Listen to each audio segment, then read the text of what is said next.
आज की क्लास के स्ट्रेटजी में हम कुछ नई चीज़ एक्सप्लोर करेंगे, यानी सेज मेकर कंप्यूटर विजन में हम किस तरह इस्तेमाल कर सकते हैं। सबसे पहले तो good luck for your next quiz. Hopefully यानी कल से आपका यानी पहला क्विज़ होगा। तो सबसे पहले मुझे बताएं आप लोगों की तैयारी कैसी है।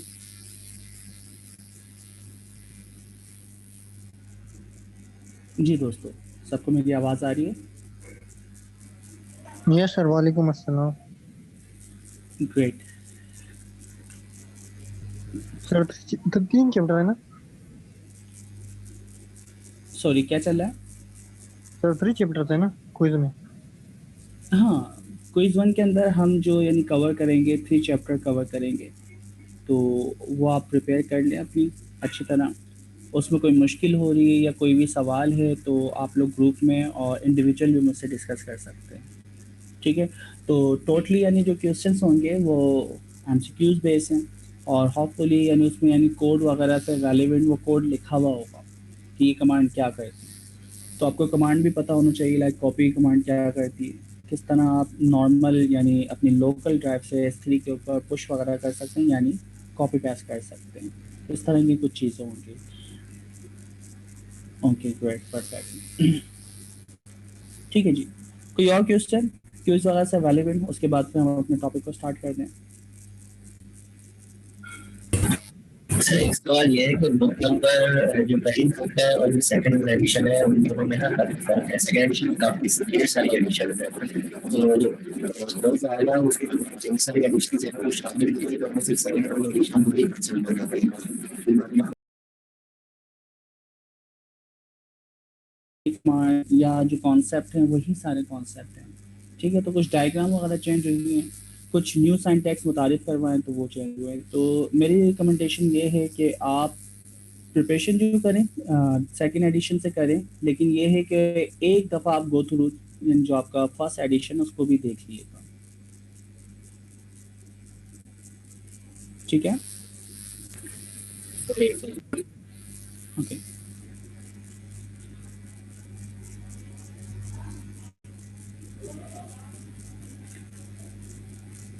अच्छा जी, आज का जो टॉपिक है वो है कंप्यूटर विजन। आप सब फैमिलियर हैं कंप्यूटर विजन से? ठीक है। आपने कंप्यूटर विजन के ऊपर लास्ट जो हमने Q3 पढ़ा है उसके अंदर चैप्टर 5 के अंदर ही ये तमाम चीज़ें पढ़ी थी, और इत्तेफाक है कि सेज मेकर का भी चैप्टर 5 सेम सर वही है, एक्सक्यूज मी। Computer vision. जी जी। सर आज कौन सा चैप्टर 5 है? चैप्टर 5 है, 4 चैप्टर हमने कवर कर लिए। एक्सक्यूज मी सर, अगर हमारी क्विज में 1 से 3 आते हैं तो आज काइंडली वही अगर हमको आप रिवाइज करवा दें तो वो हमें क्विज में भी हेल्पफुल रहेगा। अच्छा, इसकी यानी देखें, एक तो रिवाइज़ करने वाला जो सीन है, वीडियोस पोर्टल पे आई थिंक अवेलेबल हो गई हैं। अगर पोर्टल पे नहीं है तो हमने यूट्यूब चैनल के ऊपर अपलोड कर दी है, तो वहाँ से तो आप देख सकते हैं। तो उसको आप यानी 2 की स्पीड के ऊपर रिवाइज़ कर सकते हैं। अच्छा, फिर हम ये कर लेते हैं कि आपका अगर कोई क्वेश्चन हो तो क्लास के एंड में हम लाइक 1.5 आवर्स इसको स्टडी कर लेते हैं, आज का न्यू टॉपिक। और बाकी जो यानी आधा घंटा होगा वो हम क्विज से रेलिवेंट जो भी आपके क्वेश्चंस हैं यानी चैप्टर 1 से चैप्टर 3 तक उसको ले लेंगे। असल में प्रोफेशनल क्लासेस जो होती है ना, उनका सीन ये होता है कि एक टॉपिक जब हम पढ़ लेते हैं ना तो हमें नेक्स्ट टॉपिक की तरफ मूव होना होता है। तो लेट्स सी, हम इसको यानी आधे घंटे कवर कर लेंगे, बहुत होगा, या आधे घंटे से ज़्यादा भी जाएगा तो हम एंड के अंदर जो टाइम बचेगा उसके अंदर ले लेते हैं। सर इस बार चूंकि पोर्टल पे कोई रिकॉर्डेड वीडियोस नहीं है तो ये बहुत लेंथी वीडियोस हैं सर, 2-2 घंटे की, तो उसको देखना उसके साथ कोप अप करना हमारे लिए एक चैलेंज है सर। कि मतलब इतना टाइम दे के तो मतलब क्विज भी बहुत नजदीक है सर, तो अगर आप काइंडली कंसीडर करें। अच्छा चलें, फिर हम ये कहते हैं कि कुछ पार्ट हम पढ़ लेते हैं इसका, ताकि नया टॉपिक हमें पता हो कि हमने ये चीज़ स्टार्ट की थी। बाकी ये है कि फिर हम क्विज 1 यानी चैप्टर 1 से चैप्टर 3 तक की जो चीज़ें हैं उनको रिवाइज करना स्टार्ट कर दें। ठीक है? Okay sir. Okay, great.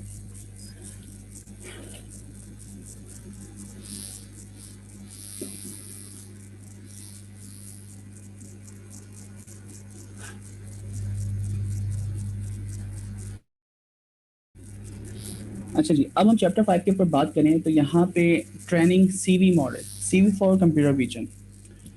Computer vision की अगर हम बात करें, हमने अभी तक यानी जो सेज मेकर की किताब में पढ़ा है, उसमें ये चीज़ पढ़ी जो स्ट्रक्चर डेटा होता है उसको हैंडल करना बहुत आसान होता है। स्ट्रक्चर डेटा से मुराद था टैबुलर डेटा। टैबुलर डेटा के ऊपर मशीन लर्निंग के एल्गोरिथम बहुत अच्छा परफॉर्म करते हैं। लेकिन प्रॉब्लम यहाँ पे ये आई थी कि जब आपका कॉम्प्लेक्स डेटा होता है, अनस्ट्रक्चर्ड डेटा होता है, उसके ऊपर काम करना इंतहाई मुश्किल तरीन काम था।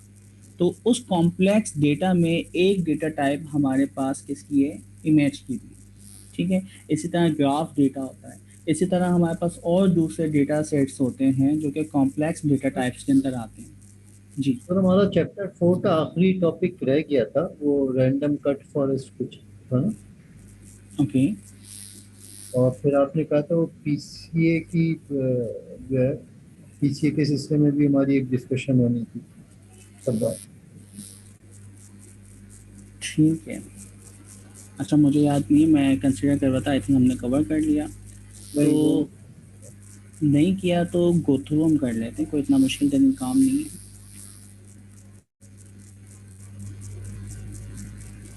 एक्सट्रीब्यूट हमने कर लिया था, रिकमेंडेशन कर लिया था।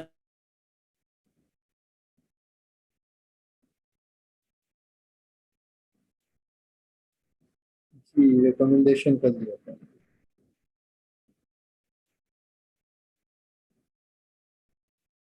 में भी प्री बिल्ड एल्गोरिथम इस्तेमाल करेंगे, उसके कुछ स्टेप थे साइकिल के, कि आपका जो डेटा होगा वो S3 बकेट के ऊपर होगा, ठीक है। आपके पास इमेज यूरी के अंदर प्री बिल्ड इमेज का नाम है, चाहे वो पीसी हो, रैंडम फॉरेस्ट हो, या कोई भी प्रॉब्लम है, उसकी प्री बिल्ड कंटेनर आपका बना हुआ है, ठीक है। तो Amazon container ACR Amazon container registry, तो वहाँ पे सारे के सारे कंटेनर बने बनाए रखे हुए हैं प्री बिल्ड एल्गोरिथम के। आप चाहें तो आप अपना भी एल्गोरिथम बना के वहाँ पे इमेज बना के उसको पब्लिक कर सकते हैं या प्राइवेट कर सकते हैं, टोटली अप टू यू, ठीक है।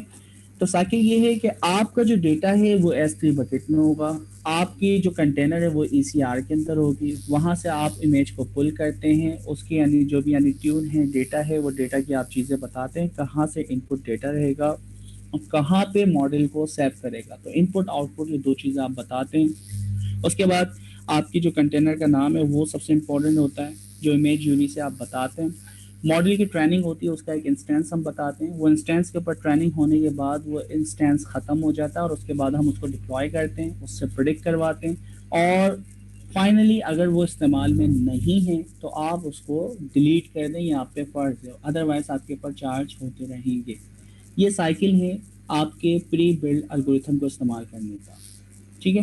तो ये चीज़ आपको याद रखनी। अब मैं पीसीए इस्तेमाल करूं, मैं रिकमेंडेशन इस्तेमाल करूं, XYZ कोई भी प्री बिल्ड आपको इस्तेमाल करना है तो आपको कुछ भी नहीं करना, आपने जैसी चीज़ें बतानी है वो काम करना स्टार्ट कर देगा। पीसीए प्रिंसिपल कंपोनेंट एनालिसिस, ये स्टेट्स की एक टेक्निक है जो कि आप कि हाई डायमेंशन डेटा को लो डायमेंशन में कन्वर्ट करता है, ठीक है। यानी अगर आपके पास 500 कॉलम हैं और आप पीसीए की मदद से आप उसको कम कॉलम में कन्वर्ट करना चाह रहे हैं, कम फीचर्स में तोड़ना चाह रहे हैं, और इम्पोर्टेंट सारी की सारी इम्पोर्टेंट चीज़ें वही रहें जो कि आपके 500 कॉलम में थी, तो डेटा की रिप्रेजेंटेशन छोटी हो रही है, लेकिन उसकी जो लर्निंग या फीचर्स जितने हैं वो सारे के सारे इसमें भी पाए जाएंगे, मोस्ट इंपॉर्टेंट फीचर्स।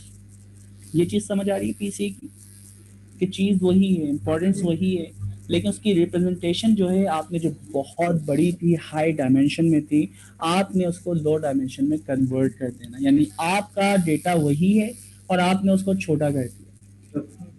अच्छा, यही सेम काम हम करते हैं ऑटो इनकोडर से, और आई थिंक हमने चैप्टर 7 के अंदर प्रीवियस क्वार्टर के अंदर ऑटो इनकोडर को भी स्टडी किया, न्यूरल नेटवर्क। जी, कोई कुछ कहना चाह रहा है? अस्सलाम वालेकुम। वालेकुम अस्सलाम। जी असद। सर मैं ये पूछना चाह रहा हूँ, ये हाई डायमेंशन से लो डायमेंशन में किस तरीके से कैसे कन्वर्ट हो जाता है ये पीएसए में डेटा? उसके अच्छा अब पीछे मैथमेटिकल क्या बैकग्राउंड होता है, कैसे कन्वर्ट होता है? अच्छा सिंपल, मैं आपको ना यूट्यूब की ना 2-3 लिंक प्रोवाइड करूँगा जो कि पीसीए को डिफाइन कर रहे हैं बड़े अच्छे वे में ना। PCA 1, PCA 2। तो पीसीए 1 यानी आपकी ज़्यादा यानी इंपॉर्टेंस होती है, पीसीए 2 का इस्तेमाल कर सकते हैं, पीसीए 3 तो 2 तक 3 तक ही आप जाते हैं, इससे ज़्यादा हम इस्तेमाल नहीं करते। तो वो पूरी मैथमेटिक्स है, स्टैट्स हैं, तो उसको आप देख सकते हैं और फर्दर हम उसको इंडिविजुअल डिस्कस भी कर सकते हैं। ठीक है? ओके सर, और थैंक वो यू। हिना ने आज पीसीए पे एक डेमोन्स्ट्रेशन देनी थी, पिछली दफा डिसाइड हुआ था। किसको देनी थी? हिना ने, हिना को। अरे हाँ, मैं तो भूला हुआ। हिना आप मौजूद हैं?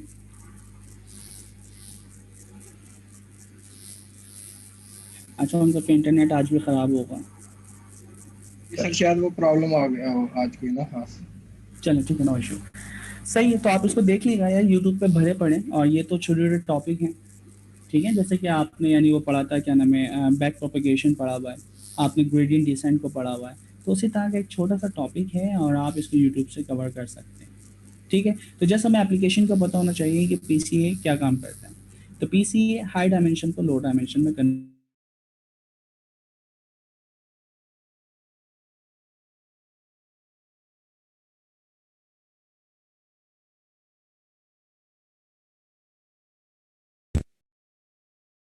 फ़ायदा क्या होगा? उससे फ़ायदा ये है कि यार आप कंसीडर करें कि लाइक 20 जीबी का डेटा है, उसके अंदर 500 कॉलम है, उसको आप 10 कॉलम में तोड़ दो, यानी वही रिप्रेजेंटेशन जो कि 500 कॉलम में थी आप 50 कॉलम में लिया है, ठीक है? तो अब उसका डेटा का साइज क्या होगा?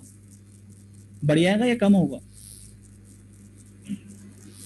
कम हो जी जाएगा दोस्तों, सर, एमबीज में आ जाएगा। कम हो जाएगा, बिल्कुल। अब इसका सबसे बड़ा फ़ायदा ना सिर्फ स्टोरेज में, बल्कि आप देखें कि आपकी जो लर्निंग है ना, ट्रेनिंग टाइम वो भी बहुत कम कंज्यूम होगा, एफिशिएंट हो जाएगा, ठीक है? तो ये बेनिफिट होते हैं जहाँ हम बिग डेटा के साथ खेल रहे होते हैं, बहुत सारे डेटा आपको नज़र आ रहा है, तो आप चाह रहे हैं कि यार बहुत ज़्यादा आपकी ट्रेनिंग टाइम लग रहा है, प्रेडिक्शन टाइम लग रहा है, तो फिर हमें उसके ऊपर क्या करना चाहिए? पीसीए या कोई भी ऐसी टेक्निक्स, मैं सिर्फ पीसीए को रिकमेंड नहीं कर रहा, इसके रिजल्ट बहुत अच्छे आते हैं इसलिए पीसीए पढ़ाया जाता है मशीन लर्निंग के अंदर, लेकिन बहुत सारी टेक्निक दूसरी भी हैं जो कि आपकी डायमेंशनैलिटी रिडक्शन के लिए इस्तेमाल होती हैं, ठीक है? तो ये टैबुलर डेटा के ऊपर पीसीए को हम इस्तेमाल करते हैं, ये भी याद करें। क्लियर है दोस्तों? तो आपका डेटा छोटा हो जाता है, उसकी डायमेंशन कम हो जाती है, जब डायमेंशन कम होगी तो ट्रेनिंग भी आपकी फास्ट होगी, प्रोडक्शन टाइम भी आपका फास्ट होगा और फिर आपका क्लाइंट टू सर्वर्स के दरमियान का जो डिस्टेंस है, क्योंकि कम डेटा भेजेंगे तो रिक्वेस्ट एंड रिस्पॉन्स टाइम भी फास्ट होगा। तो ये सारे बेनिफिट हैं डायमेंशनैलिटी रिडक्शन। उसमें से एक टेक्निक है जिसका नाम है पीसीए, ठीक है जी? तो इसको बस आपको याद रखना कि पीसीए डायमेंशनैलिटी रिडक्शन के लिए हम लोग इस्तेमाल करते हैं। अच्छा, अब पीसीए भी हो सकता है और दूसरी भी टेक्निक हो सकती है, प्रोसेस वही है। आपने क्या किया? रिट्रीवर देखिए यार, इमेज यूरीज के अंदर क्या होती हैं? आपके कंटेनर्स होते हैं, तो आपने क्या किया? रिट्रीवर या रिट्रीव, इससे आपने रिट्रीव कर लिया है, क्या रिट्रीव किया है? पीसीए रीजन आपने खुद ब खुद जो आपने यानी सेशन बनाया है या जिस सेशन के ऊपर चल रहा है उसका रीजन ये खुद ब खुद उठा लेगा। तो डिफ़ॉल्ट रीजन आपने EU wax 1 I think select किया था, ठीक है? उसके बाद एस्टिमेटर क्या काम करता है दोस्तों? ये कोई बताएगा? ये सब हम ऊपर से पढ़ते हुए आ रहे हैं बार बार। इसमें कंटेनर का नाम है, इसमें रोल है, इसमें इंस्टेंस 1 है, मशीन की टाइप है और ये आउटपुट। क्या है ये पैरामीटर्स?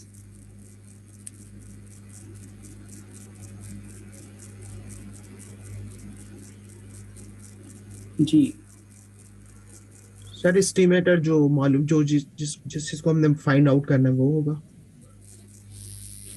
मशीन लर्निंग मॉडल होगा ना, ओके। कौन सी और मशीन इस्तेमाल करेंगे, कंटेनर कौन सा है, वो मशीन लर्निंग मॉडल तो हम इस्तेमाल कर रहे हैं पीसी वाला।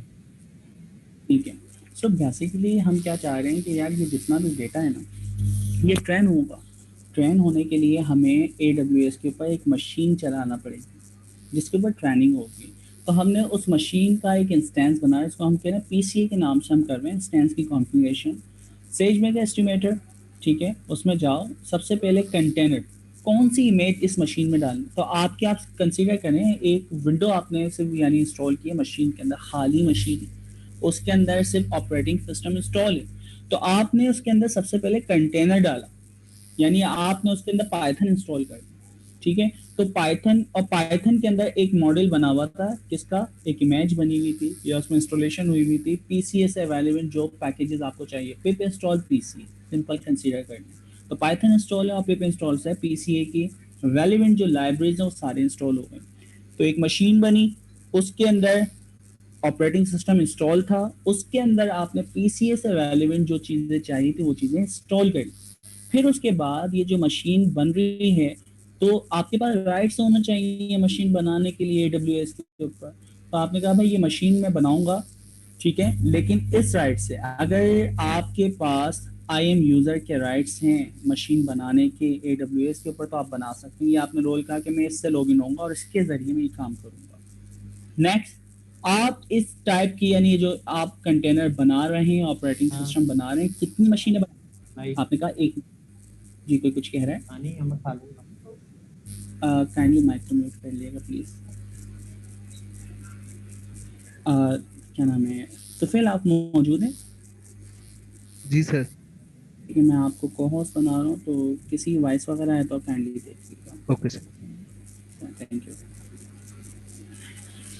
तो दूसरी चीज़ हमने बताई कि आपकी जो मशीन बनेगी, ऑपरेटिंग सिस्टम चलेंगे, उसमें आपकी पीसीए या दूसरी चीज़ें पिप इंस्टॉल करके इंस्टॉल होनी है, वो कितनी मशीनें चली, तो आपने कहा एक मशीन चला दो, आप चाहते हैं 10 मशीन चला रहे, तो यहाँ पे आप इंस्टेंस काउंट 10 बता दें। उस मशीन की कॉन्फ़िगरेशन क्या होगी, ये सबसे इम्पॉर्टेंट है, जितनी महंगी मशीन होगी उतनी फास्ट होगी, उसकी रैम उतनी ज़्यादा होगी, उसकी हार्ड डिस्क उतनी ज़्यादा होगी, उसकी परफॉर्मेंस उसकी ज़्यादा होगी, उसकी जनरेशन उतनी ज़्यादा होगी। तो आपने कहा कि MLC5X लार्ज, इस मशीन की पूरी कॉन्फ़िगरेशन आपको AWS ने अपनी वेबसाइट के ऊपर बताई हुई है, इसके पैसे भी ज़्यादा चार्ज होते हैं, लास्ट टाइम आपको याद होगा। एंड फाइनली आप बता रहे हैं कि ये सारा काम करने के बाद, तो अब देखो ये सारा काम क्या हुआ, एक अलग से मशीन में काम हुआ, मशीन जब तक चल रही है जब तक तो वो डेटा उसमें मौजूद है, और मैं जैसे ही मशीन को बंद कर दूं या मशीन को ख़त्म कर दूं, यार मेरे मशीन अब किसी काम की नहीं है, तो क्या होगा, जितना भी मैंने उस मशीन में काम किया है वो तो मेरे पास कहीं सेफ ही नहीं। कंसीडर कर रहे हैं, आपने एक लैपटॉप लिया, उसमें सारा काम किया, सारा काम करने के बाद वो लैपटॉप वापसी आपने कर दिया, क्या आपके पास कोई डेटा है अब, तो आप क्या करेंगे, वो काम जो आपने उस लैपटॉप में किया है और वो लैपटॉप आपको वापसी करना है, तो वो काम क्या करेंगे दोस्तों आप, जी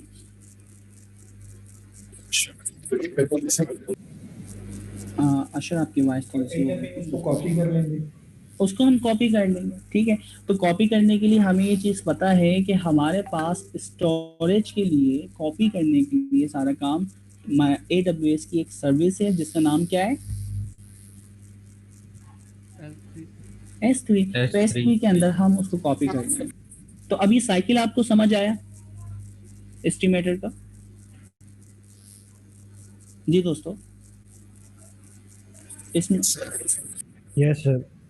ओके ग्रेट, ये बड़ा इंपॉर्टेंट है क्योंकि बार बार हम इसी को यानी स्टडी कर रहे हैं और यही चीज़ें आपके पास बार बार आएंगी। अच्छा अब देखें आप, सबसे पहले हम क्या कर रहे हैं, पीसीए जो है ना ये एक अलग एल्गोरिथम है, रैंडम फॉरेस्ट एक अलग एल्गोरिथम है, ठीक है, इसी तरह न्यूरल नेटवर्क एक अलग एल्गोरिथम है, रेस्टनेट उसका आर्किटेक्चर है, तो ये सारे के सारे जो आपके पास इंस्टेंस बने हुए हैं, प्री बिल्ड एल्गोरिथम बने हुए हैं, उनके अंदर कोई ना कोई एल्गोरिथम इस्तेमाल हो रहा है और उसकी कॉन्फ़िगरेशन, उसके इनपुट, उसके आउटपुट सब चीज़ें अलग होंगी, ठीक है, यानी उसके पैरामीटर्स क्या होंगे, अलग होंगे। तो हमने कहा पीसीए के हम पैरामीटर सेट कर, आपने कहा फीचर डायमेंशन, ठीक है, नंबर ऑफ फीचर्स यानी टोटल फीचर्स कितने होंगे, नंबर ऑफ कंपोनेंट, तो पीसीए यानी कंपोनेंट आप कितने इस्तेमाल कर रहे हैं, और एक वक्त में आप कितने यानी पेज का डेटा उठा के उसको आप डायमेंशनैलिटी रिडक्शन यानी पीसीए उसके ऊपर अप्लाई करेंगे। अगर 1 लाख डेटा है तो हज़ार करके आपका डेटा जाएगा, ठीक है, और उसके बाद उसके ऊपर ट्रेनिंग होगी, ट्रेनिंग से मुराद उसकी लर्निंग होगी। तो ये आपने चीज़ें बताई। उसके बाद आगे हम चलें, अभी तक वो मशीन की कॉन्फ़िगरेशन बताई थी, लेकिन मैं जैसे ही कहता हूँ पीसीए डॉट फिट, जैसे ही फिट की मैं कमांड चलाऊंगा तो वो खुद ब खुद आपकी वो मशीन को अप करेगा, उसमें ऑपरेटिंग सिस्टम इंस्टॉल करेगा, उसमें पीसी इंस्टॉल करेगा, उसके बाद उस पीसीए की जो आपने हाइपर पैरामीटर यानी इन किए वो आपके अप करेगा, और उसके बाद इनपुट डेटा उठा के, ट्रेनिंग डेटा उठा के उसके ऊपर वो ट्रेन करेगा, और टेस्ट डेटा के ऊपर वो आपको टेस्ट करके बता देगा, और उससे वैलिडेंट जो भी एक्यूरेसी मैट्रिक्स वगैरह वो आपको बता देगा। एंड फाइनली हम इस पीसीए को डिप्लॉय कर देंगे। तो डिप्लॉय करने से फिर क्या होगा, डिप्लॉय करने से ये फ़ायदा होगा कि इन फ्यूचर कोई और डेटा भी आपके पास आता है और इस मॉडल से आप गुजारेंगे तो खुद ब खुद उसकी डायमेंशनैलिटी को रिड्यूस कर देगा। तो ये इसका फ़ायदा है। ठीक है, तो आपने ये सिंपल सा काम किया और उसके बाद उसको डिस्ट्रॉय कर देना, ये तो डिप्लॉय 100% के आपको बाद ये एज अ पता है। पाइपलाइन बिहेव करेगा। हाँ, ये पाइपलाइन पे करेगा। अभी ठीक आगे है। जाके हम पढ़ेंगे, हमारे पास एम एक्स नेट के नाम से एक लाइब्रेरी है, ठीक है, एम एक्स एन नेट, इस तरह करके अभी आगे जाके देख लेंगे। तो उसका हमें सबसे बड़ा फ़ायदा ये है कि आप ये जितना भी पाइपलाइन पे काम कर रहे हैं ना, आपके पास मिनीफिस का जो फोल्डर होता है, मिनीफिस का फोल्डर और एन जी एक्स नेट वाला वो जो लिनक्स का है, अभी आगे जाके चैप्टर 5 में हम देखेंगे, वो इस्तेमाल करते हुए ना कि सिर्फ डिप्लॉय आप AWS पे कर सकते हैं, बल्कि कोई भी सर्वर हो उसके ऊपर उस पैकेज के ज़रिए आप अपनी डिप्लॉयमेंट कर सकते हैं, सेम यही पाइपलाइन, यानी कोई चीज़ उसमें चेंज नहीं होती। तो इम्पोर्टेंट समझ आई कि कितना बड़ा इसका फ़ायदा है कि आप यहाँ पे ट्रेनिंग कर रहे हैं, सारी चीज़ें कर रहे हो, ये पाइपलाइन जो बन रही है सेम यही पाइपलाइन खुद ब खुद डिप्लॉय हो जाएगी दूसरे ओपन सोर्स सर्वर्स के ऊपर। यानी AWS अपने पास रिस्ट्रिक्ट नहीं कर रहा कि जो काम आपने किया मेरे पास ही इसको डिप्लॉय करें। ये चीज़ क्लियर हुई दोस्तों? जैसे स्टेप 2 में जो हमने फीचर डायमेंशन दिए हैं, उसमें नंबर ऑफ फीचर्स दिए हैं, वो हमने अपनी मर्जी से दिए हैं कि हमारे जो भी कार हैं ये मॉडल या फिर जो फीचर्स हैं वो दिए, तो इसका मतलब फीचर रिडक्शन है। अच्छा अशर, आपकी वॉइस में बहुत ज़्यादा नॉइस थी, लेकिन मुझे जो चीज़ समझ आई है वो मैं बताने की कोशिश करता हूँ। मुझे समझ आया कि आपने कहा कि जो नंबर ऑफ़ फीचर्स हैं, कंपोनेंट्स हैं, तो क्या वो आपकी यानी क्या नाम है फिक्स हैं या फिर हमने अपनी मर्ज़ी से दी? क्योंकि हाइपर पैरामीटर है, और हाइपर पैरामीटर आपकी ये चीज़ खुद पता है कि ये इंसान डिफ़ाइन करता है, ये यूज़र डिफ़ाइन करता है, ये मशीन नंबर लर्निंग डिफ़ाइन करता है। सर नंबर ऑफ कंपोनेंट्स ये इनसे क्या मी इसका क्या मतलब है? देखिए पीसीए के ना component, PCA component 1, PCA component 2, ठीक है, तो पहले वाला कंपोनेंट जो है ना फीचर, उसके अंदर बहुत ही ज़्यादा इम्पोर्टेंस डेटा, यानी आप समझें कि उस डेटा की रिप्रेजेंटेशन कंपोनेंट 1 के अंदर सबसे ज़्यादा आपको पाई जाएगी, 2 में, 3 में, 4 में, ठीक है। यानी मैं कहता हूँ कि यार एक पूरी ग्राफ है उसकी एक लाइन बना दो, ठीक है, तो उस लाइन की सबसे ज़्यादा रिप्रेजेंटेशन, सबसे ज़्यादा इंपॉर्टेंस जो होगी वो पीसीए 1 में होगी, कंपोनेंट 1 में। पीसीए 2 के अंदर भी यानी वो इम्पोर्टेंस है, लेकिन पहले के मुकाबले में कम होती है। तो हमने यानी इतने यानी 64 कंपोनेंट बनाए और उसके ऊपर हम अपनी यानी डेटा वगैरह ट्रेन करके देखेंगे, तो उनमें से जो भी यानी रिप्रेजेंटेशन आपको बेहतर लगेगी वो निकाल लेगा। तो इतने कंपोनेंट के ऊपर इसने काम किया है, ठीक है। इसकी एक और एग्जांपल मैं देता हूँ कि एक मैन पिक्चर है, ठीक है, लाइक कोई भी आप यानी वो लेने पेंटिंग बनवाते हैं, तो अब पेंटिंग 1 एक एक्सपर्ट से बनवाते हैं, एक उससे कम एक्सपर्ट है, एक उससे यानी मीडियम लेवल है, एक बिगनर लेवल है, तो लोग ना उसी तस्वीर को पेंट कर रहे हैं, ठीक है। तो सबसे जो बेस्ट होगा वो पीसीए 1 है, फिर पीसीए 2 है, फिर पीसीए 3 है, लेकिन हो सकता है कि बाज़ औक़ात आपका बिगनर भी बहुत अच्छी तस्वीर बना दे। तो ये सिंपल सा काम है।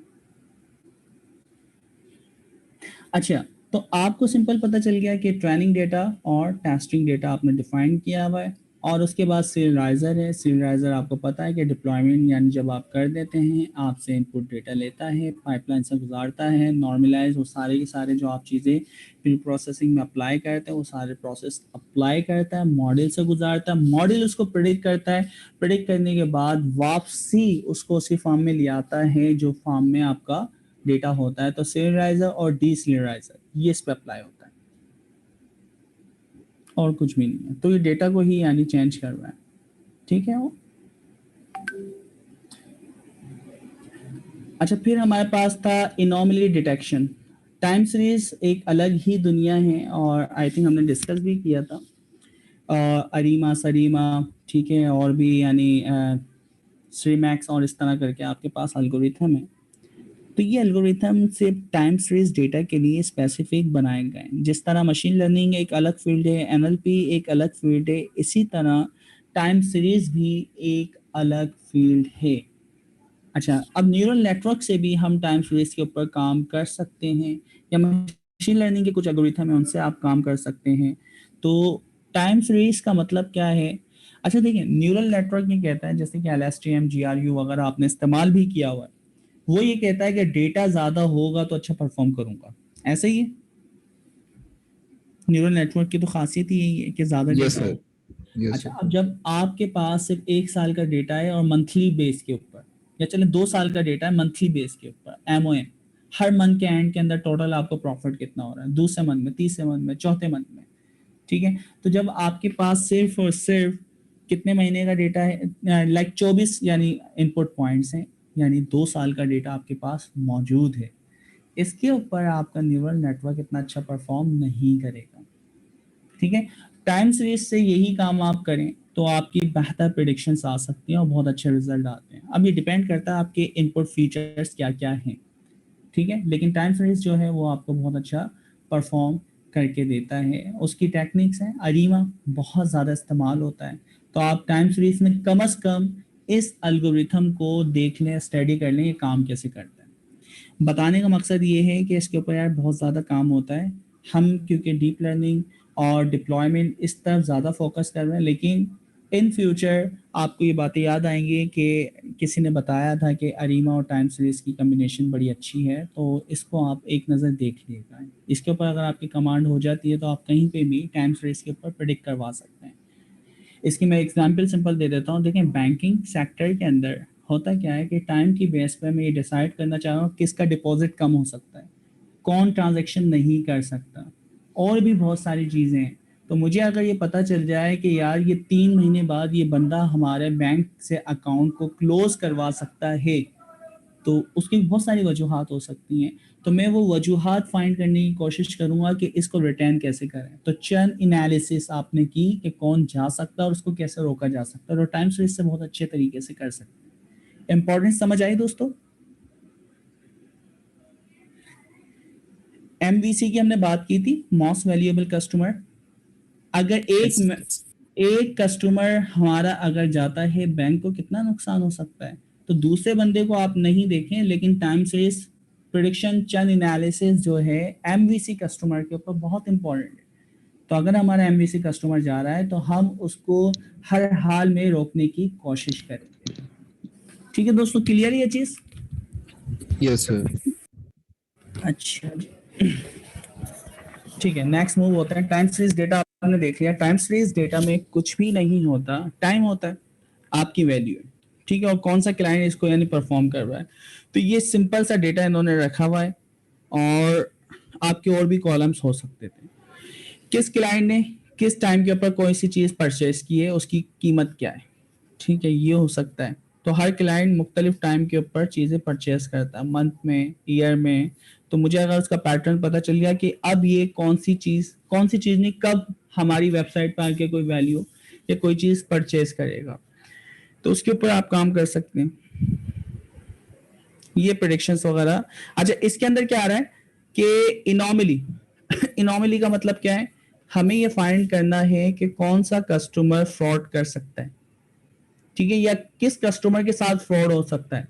असल में होता क्या है, फ्रॉड के अंदर मेरा अकाउंट था, मैं जेन्युइन हूं, लेकिन किसी और ने मेरे अकाउंट को इस्तेमाल करके क्या किया, एकदम से बड़ी ट्रांजैक्शन करके सारे पैसे निकाल लिए। तो ये क्या है भाई, आपकी ये नॉर्मली है, ठीक है। मेरा पैटर्न ये है कि लाइक मैं 1 लाख की ट्रांजैक्शन करता हूँ, कोई बंदा आया उसने 5-5 हजार की ट्रांजैक्शन करके और इजी पैसा से सारे पैसे निकाल लिए, ठीक है। तो ये क्या था, ये नॉर्मली था, क्योंकि मेरे पैटर्न में शामिल ही नहीं था।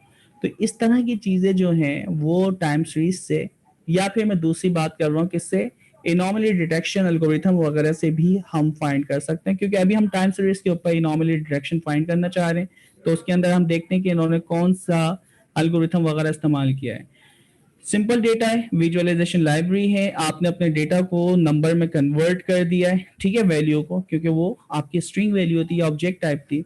उसके बाद आपने क्या किया है, आपने पिवट लगा के, जैसे एक्सेल में होता है, इंडेक्स के ऊपर आपके खुद ब खुद लेफ्ट साइड के ऊपर जो 0 1 2 3 इंडेक्स होते हैं वहां पे टाइम खुद ब खुद आ जाएगा, और ये टाइम सीरीज में आपको करना पड़ता है। आपका जो कॉलम है, आइटम का जो कॉलम था, आइटम का कॉलम कहाँ है भाई, वैल्यू, आइटम का यानी वो कॉलम्स बन जाएगा, और उसके अंदर जो वैल्यू लिखी हुई होगी वो यहाँ पे आ जाएगी, ठीक है। तो कहीं ना कहीं आइटम लिखा हुआ वो चीजें, और फिर आपका जो डेटा है वो इस तरह विजुअलाइज हो रहा है, ठीक है। तो वहां पे ये ऑरेंज और ये सारी चीजें यहाँ पे बता रहे क्या क्या है। इसको विजुअलाइज करवा के देखा था आप लोगों ने दोस्तों? मैं इसको जूम करता हूँ, मुझे तो नजर नहीं आ रहा।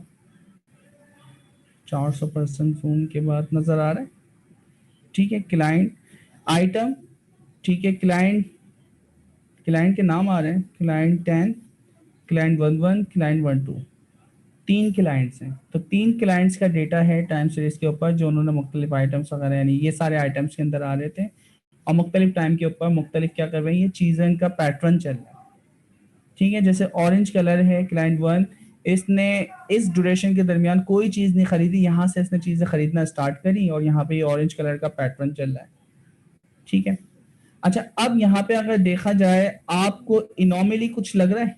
इनॉमली से मुराद के ग्रीन, ऑरेंज और ब्लू, इनके बिहेवियर में एकदम से अनसर्टेनिटी आई हो, एबनॉर्मल बिहेवियर परफॉर्म हुआ हो, कहीं भी आपको फील हो रहा है? ग्रीन को देखें,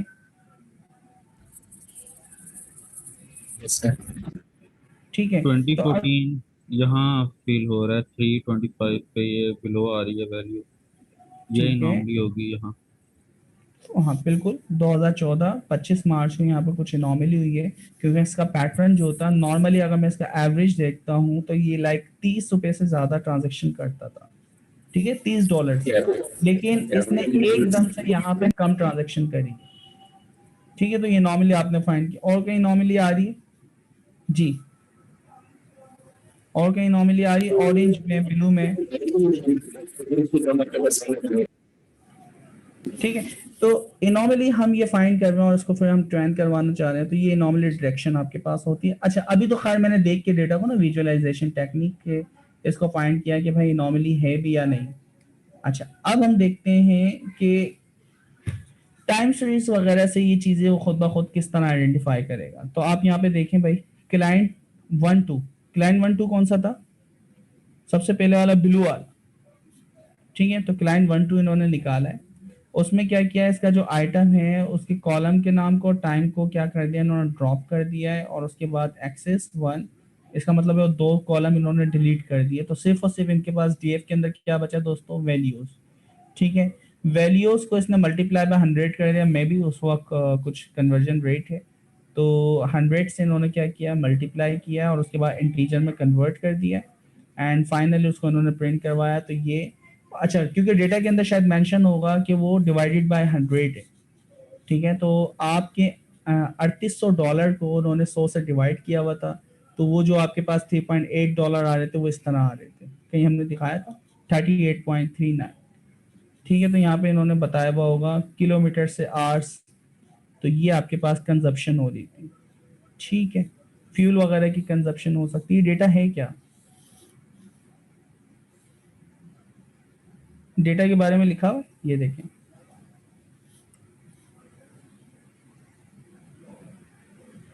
पावर कंजप्शन लगी है। बिल्कुल, तो पावर कंजप्शन है, हमें पता चल गया, ठीक है। तो किलोवाट है और वाट है, तो इन्होंने यानी वाट के अंदर लिखा हुआ कि ये किलोवाट है, तो किलोवाट को इसने वाट से कन्वर्ट किया है, टोटल उसकी डिवाइड मल्टीप्लाई बाय 100 से, तो वाट के अंदर किलोवाट से वाट में कन्वर्ट हो रही है। तो कन्वर्जन रेट तो इन्होंने इसमें तो बताया 1000 से करना पड़ेगा फिर, नहीं, तो ये क्योंकि हम किलो देखते हैं ना, में तो देखो 1000 होते हैं। एक मिनट देख लेते हैं ना। देखो क्या कह रहा है, we multiply its value by 100 and cast them to integer type, ठीक है, तो इन्होंने बताया है टाइप में कन्वर्ट करने के लिए किया है सर, क्योंकि वो 2 वैल्यूज तक आ रही थी। नहीं, तो इंटीजर टाइप तो डायरेक्टली हो जाती है ना, जरूरत 100 तो नहीं से पड़ी, वॉट आवर में सिर्फ उसने कन्वर्ट कर दिया, जरूरत तो नहीं थी।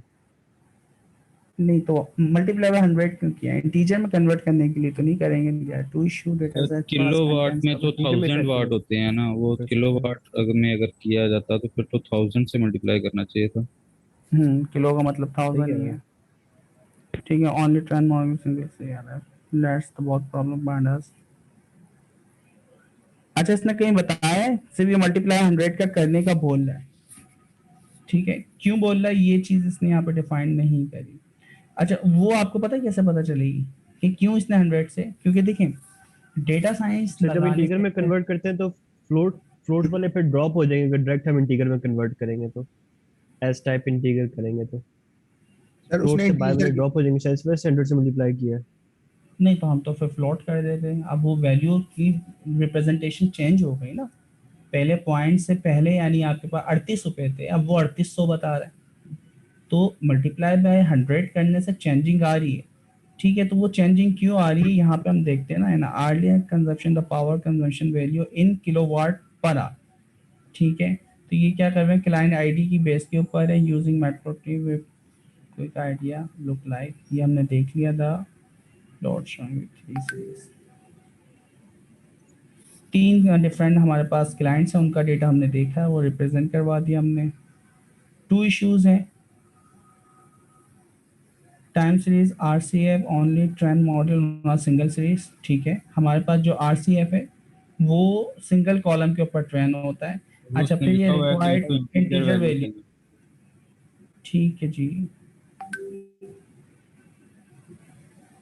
अच्छा चलो, अभी हम इसको कंसीडर कर लेते हैं, 100 मल्टीप्लाई बाय 100 इंटीजर में कन्वर्ट करने के लिए बता रहे हैं, लेकिन हम एज अ डेटा साइंटिस्ट कभी भी किसी की यानी अजम्पशन या जो भी चीज़ लिखी हुई है उसको एकदम से एक्सेप्ट नहीं करते। हमारा फर्ज ये है कि हम उसको जाके प्रूव करें कि मल्टीप्लाई बाय 100 क्यों किया।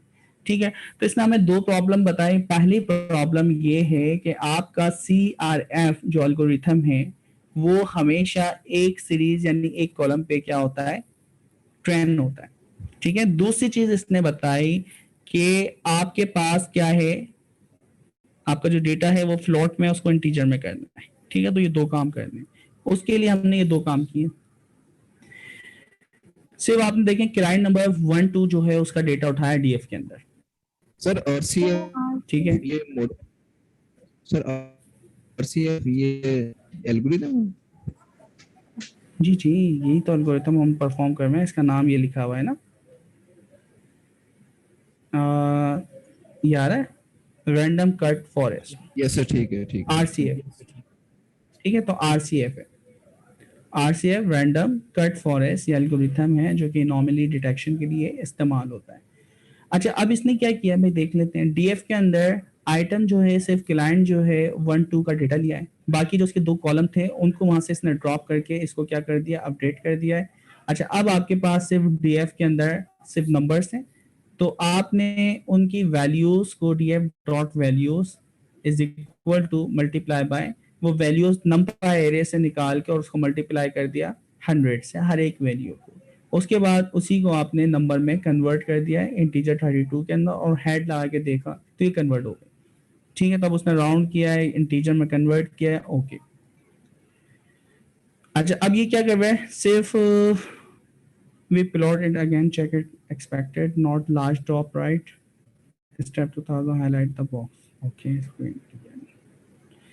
अच्छा, इसने क्या किया भाई, 2000 जो स्टेप्स है ना उनको, उस स्टेप्स के ऊपर इसने फाइंड किया कि यहाँ पे क्या आ रही है, इनॉर्मली आ रही है।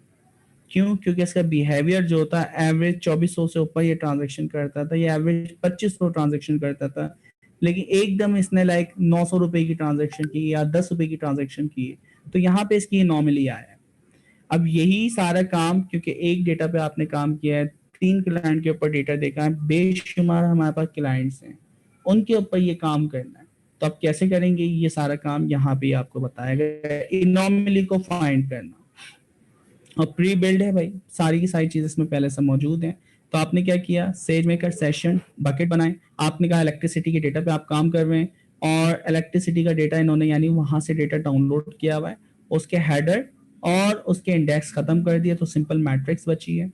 मैट्रिक्स बचने के बाद आपने वो डेटा जो है सबसे पहले तो S3 के बकेट में अपलोड कर देना है, हर कॉल यानी फोल्डर से पहले ये लिख के चैप्टर 4 के अंदर इनपुट ट्रेनिंग, और उसके बाद ये प्रीफिक्स ऐड कर देगा। प्रीफिक्स में क्या लिखा हुआ है? इलेक्ट्रिसिटी।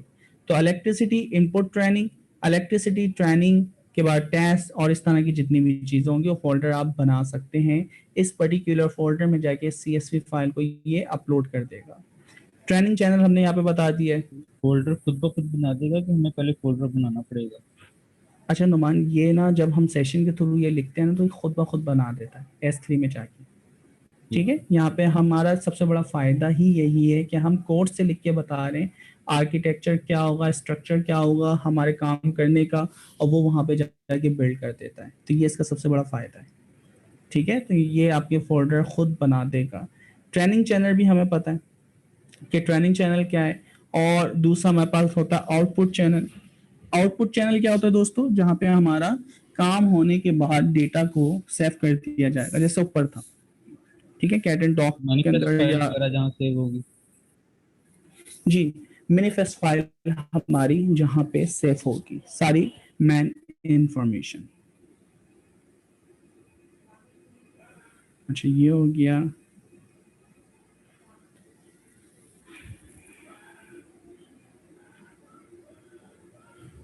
अच्छा, टेस्ट के लिए भी है, नॉर्मली साइज है, डिस्ट्रीब्यूशन पॉलिसी वगैरह हैं जब आपके पास बिग डेटा होता है। अच्छा, अब यहाँ पे हम ट्रेनिंग की कॉन्फ़िगरेशन बता रहे हैं। SageMaker ट्रेनिंग इनपुट S3 से ये डेटा उठा लेगा जो आपने पास सेट किया हुआ है। कंटेंट की टाइप हमारे पास टेक्स्ट CSV के अंदर है, बिल्कुल सही है। लेबल डेटा इसके अंदर नहीं है, टाइम सीरीज के अंदर लेबल डेटा नहीं होता, वो सिर्फ एक कॉलम पे काम कर रहा है तो उसी को वो आगे प्रिडिक्ट कर रहा है। अच्छा, फिर उसके बाद क्या है? डिस्ट्रीब्यूशन शेयर बाय S3 की, तो ये डिस्ट्रीब्यूशन पॉलिसी है जो भी आगे जाके हम चैप्टर 7 के अंदर बहुत ज़्यादा डीपली स्टडी करेंगे कि हमारे पास S3 के अंदर कौन कौन सी पॉलिसी टाइप्स हैं। तो यहाँ पे देखेंगे second only distribution policy support in CRF। तो हमारे पास CRF जो है, ये एल्गोरिथम जो है, वो यही डेटा टाइप क्या करता है? सपोर्ट करता है। इस वजह से हमने इस डेटा टाइप को इस्तेमाल किया है डिस्ट्रीब्यूशन पॉलिसी के अंदर। ये क्या करती है? This policy split the data set across the different instance, यानी आपका एक इंस्टेंस 10 मशीन भी चल रही होंगी तो ये सेम डेटा उनके अंदर डिस्ट्रीब्यूट कर देगा। ठीक है, क्लस्टर के अंदर कर देगा। Sending them fully copy, fully copy का मतलब है सारा डेटा हर एक इंस्टेंस को देगा। ये चीज समझ आई? आपने 10 मशीनें चलाई हैं, लैपटॉप आपने 10 खरीदे, हर 10 कंप्यूटर के अंदर जो मैं आपको काम करने के लिए दे रहा हूँ वो सारा का सारा डेटा उठा के आप अपने पास फुली कॉपी कर लेंगे। ठीक है, तो ये पॉलिसी ये कहती है कि ये जो S3 के अंदर आपने सिंगल डेटा रखा है, इसको उठा के जितने इंस्टेंस आप चलाएंगे उन सब के अंदर हम भेज देंगे। तो ये पॉलिसी सिंपल सा ये काम करती है। सर ये जो RCF हमारा एल्गोरिदम है, ये सिर्फ एक ही कॉलम के ऊपर काम करता है? जी, ये जरूरी इसमें है? जी ये कह रहा है। ये सर ये मैंने पढ़ा था। हाँ, तो ये यही कह रहा है, तो बिल्कुल ये इसी तरह काम तो सर अगर हम मल्टीपल करना हो, जैसे उसके अंदर तो मल्टीपल कॉलम्स होते हैं और प्रिडिक्शन जो टाइम सीरीज का डाटा है उसकी प्रिडिक्शन होती है वो भी मल्टीपल कॉलम्स होती हैं, तो हम क्या रीड करेंगे इसमें? फिर हम दूसरे एल्गोरिथम की तरफ आएंगे। इन्होंने तो एक एल्गोरिथम की सिर्फ यानी आपकी एक प्रैक्टिकल एग्जांपल हमें बताई है ना, इन्होंने ये नहीं कहा कि हर चीज़ के लिए आप इस्तेमाल करें, तो फिर हमें दूसरा एल्गोरिथम की तरफ जाना होगा, बेस्ट एल्गोरिथम जो हमारे प्रॉब्लम के लिए हो। ठीक है, सॉल्यूशन के लिए वो हम सिलेक्ट करेंगे। ठीक है, तो इसने वही सारी चीज़ें बताई हैं। आपने कहा कि ये अगर फॉर एग्जांपल हमारे पास डाटा है 20 GB या 30 GB, तो डिस्ट्रीब्यूशन पॉलिसी के मुताबिक वो डिफरेंट सबको डाटा सब सारी की सारी मशीन को जाएगा। आपने ये कहा कि वो सारी की सारी जो मशीन है उनमें 20 GB होगा।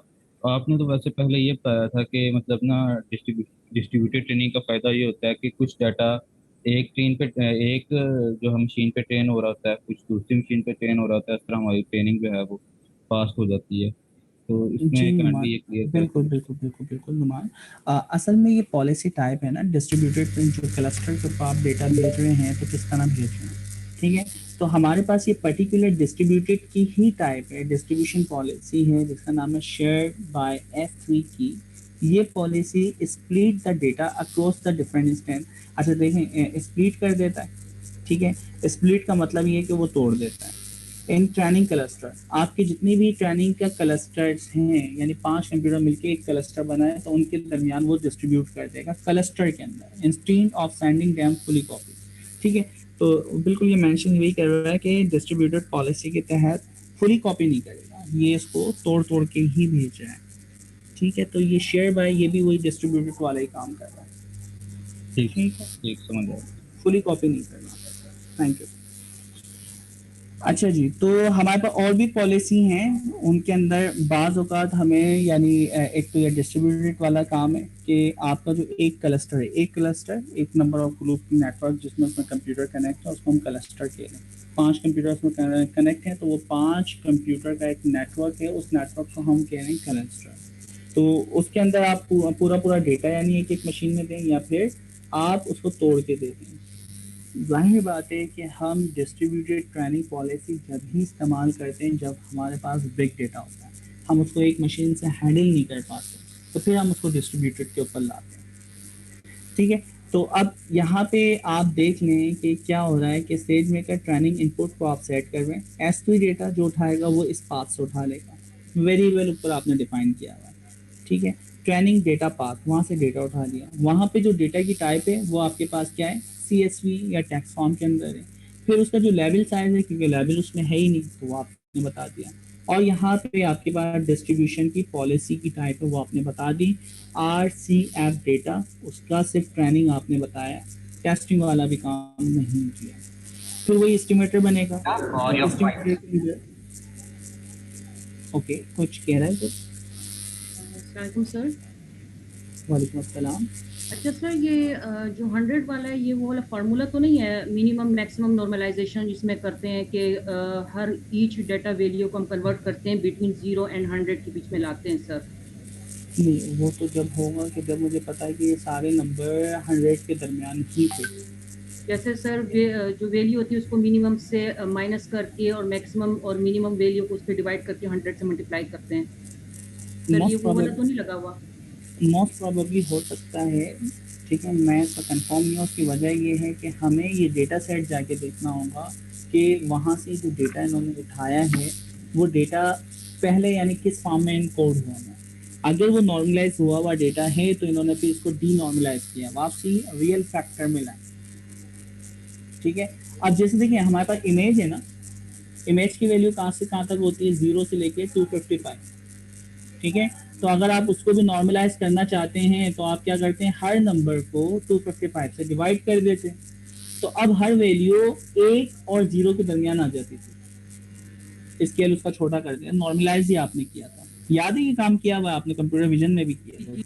यस सर, ठीक है। तो हो सकता है यही वाला काम हुआ हो, लेकिन फिर मैं ये कहूँगा एज अ डेटा साइंटिस्ट आपको उसके एक एक यानी जो पॉइंट है ना, जो भी कैलकुलेशन की है वो आपको पता होना चाहिए क्यों करी है, तो जाके आप फाइंड करें वजह क्या। तो ये आप देखें डेटा सेट पे क्यों 100 से ये मल्टीप्लाई करवा रहा है। एस्टिमेटर है, रिट्रीवर है, सारी चीज़ें वही हैं। आपने रीजन बताया, ये रैंडम कट फॉरेस्ट जो है इस रीजन के अंदर वो मशीन अप कर देगा, उस मशीन का कंटेनर है, ये पावर आपके पास है, इतनी मशीन अप करेगा, ये मशीन ट्रेनिंग के लिए हम इस्तेमाल करेंगे और उसका जो आउटपुट आएगा कहाँ पे सेव होगा वो आपने बता दी। उसके वही हाइपर पैरामीटर है, 1 डायमेंशन में ही है, ठीक है। और उसके बाद आपने जैसे ही फिट चलाया तो ऊपर जितनी चीज़ें आपने बताई वो प्रैक्टिकल काम करना स्टार्ट कर देंगी। उसके बाद आपने एंड पॉइंट बनाया, उसको डिप्लॉय करवाया, डिप्लॉय करवाने के बाद आप प्रेडिक्ट यानी सीरियलाइजर और डीसीरियलाइजर से आप डेटा भेजेंगे और वो आपको प्रेडिक्ट करके बता देगा।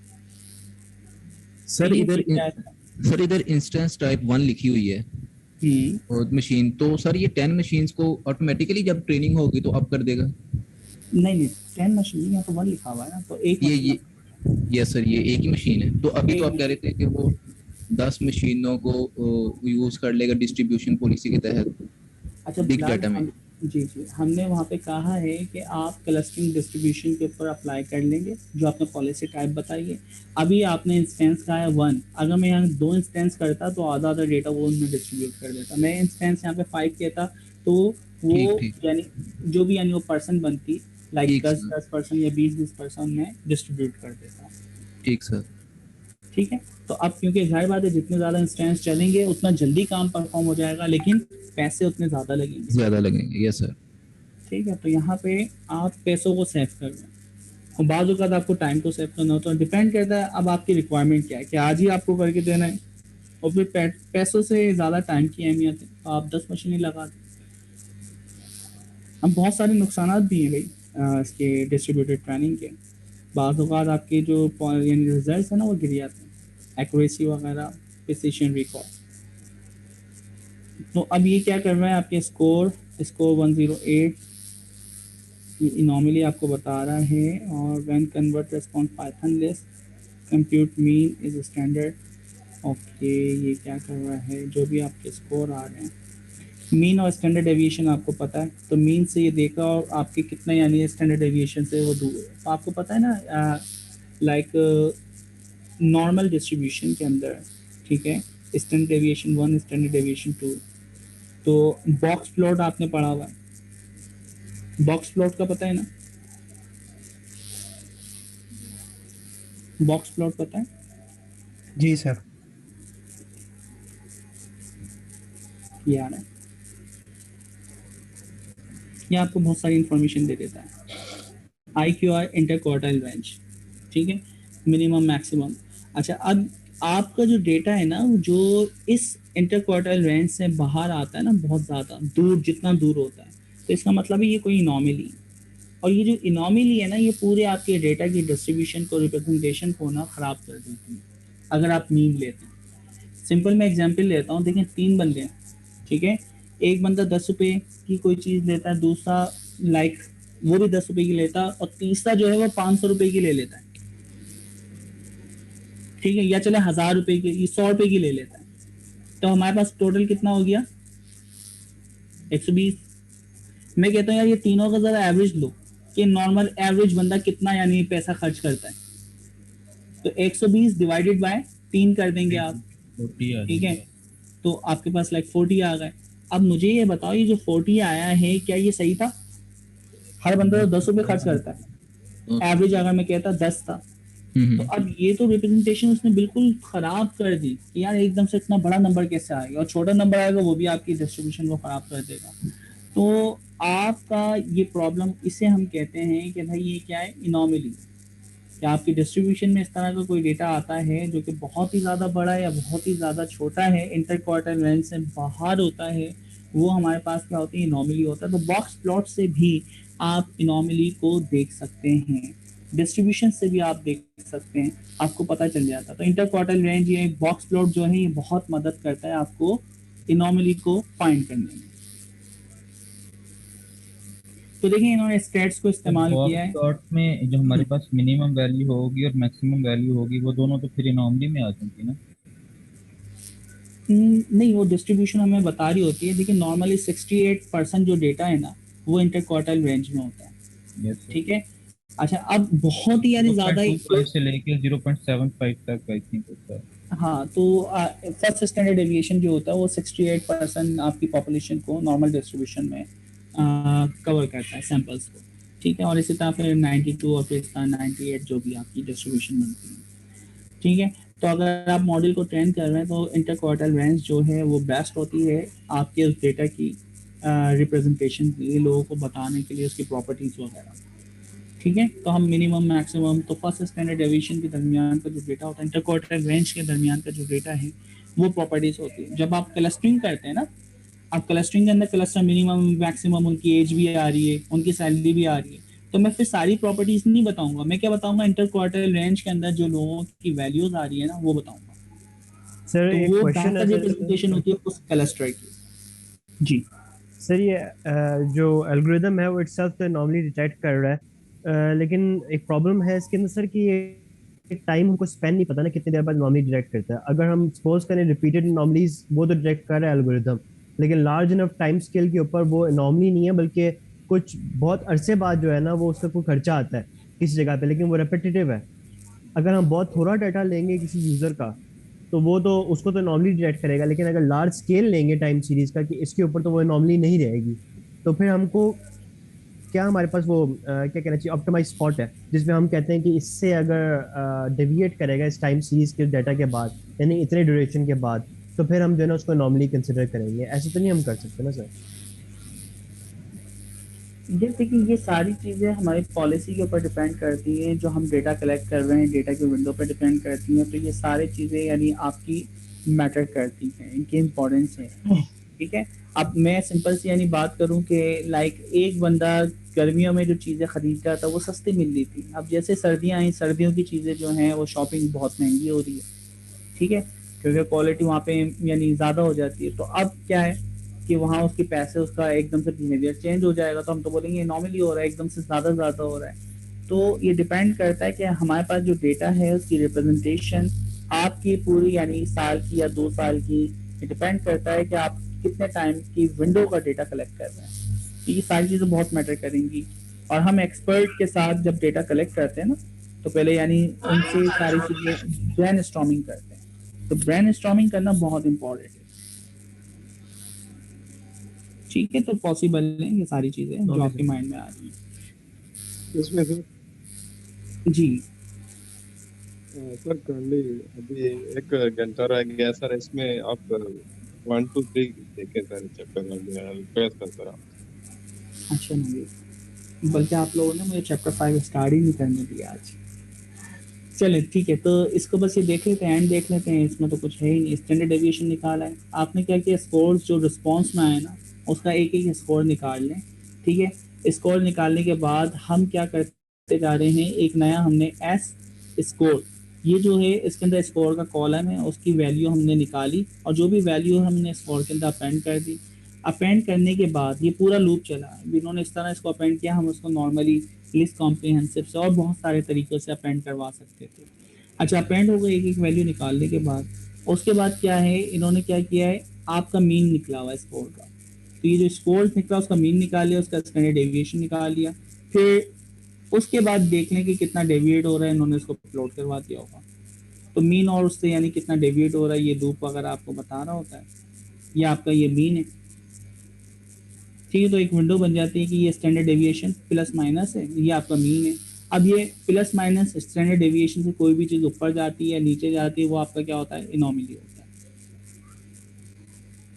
बस इतना सा काम है।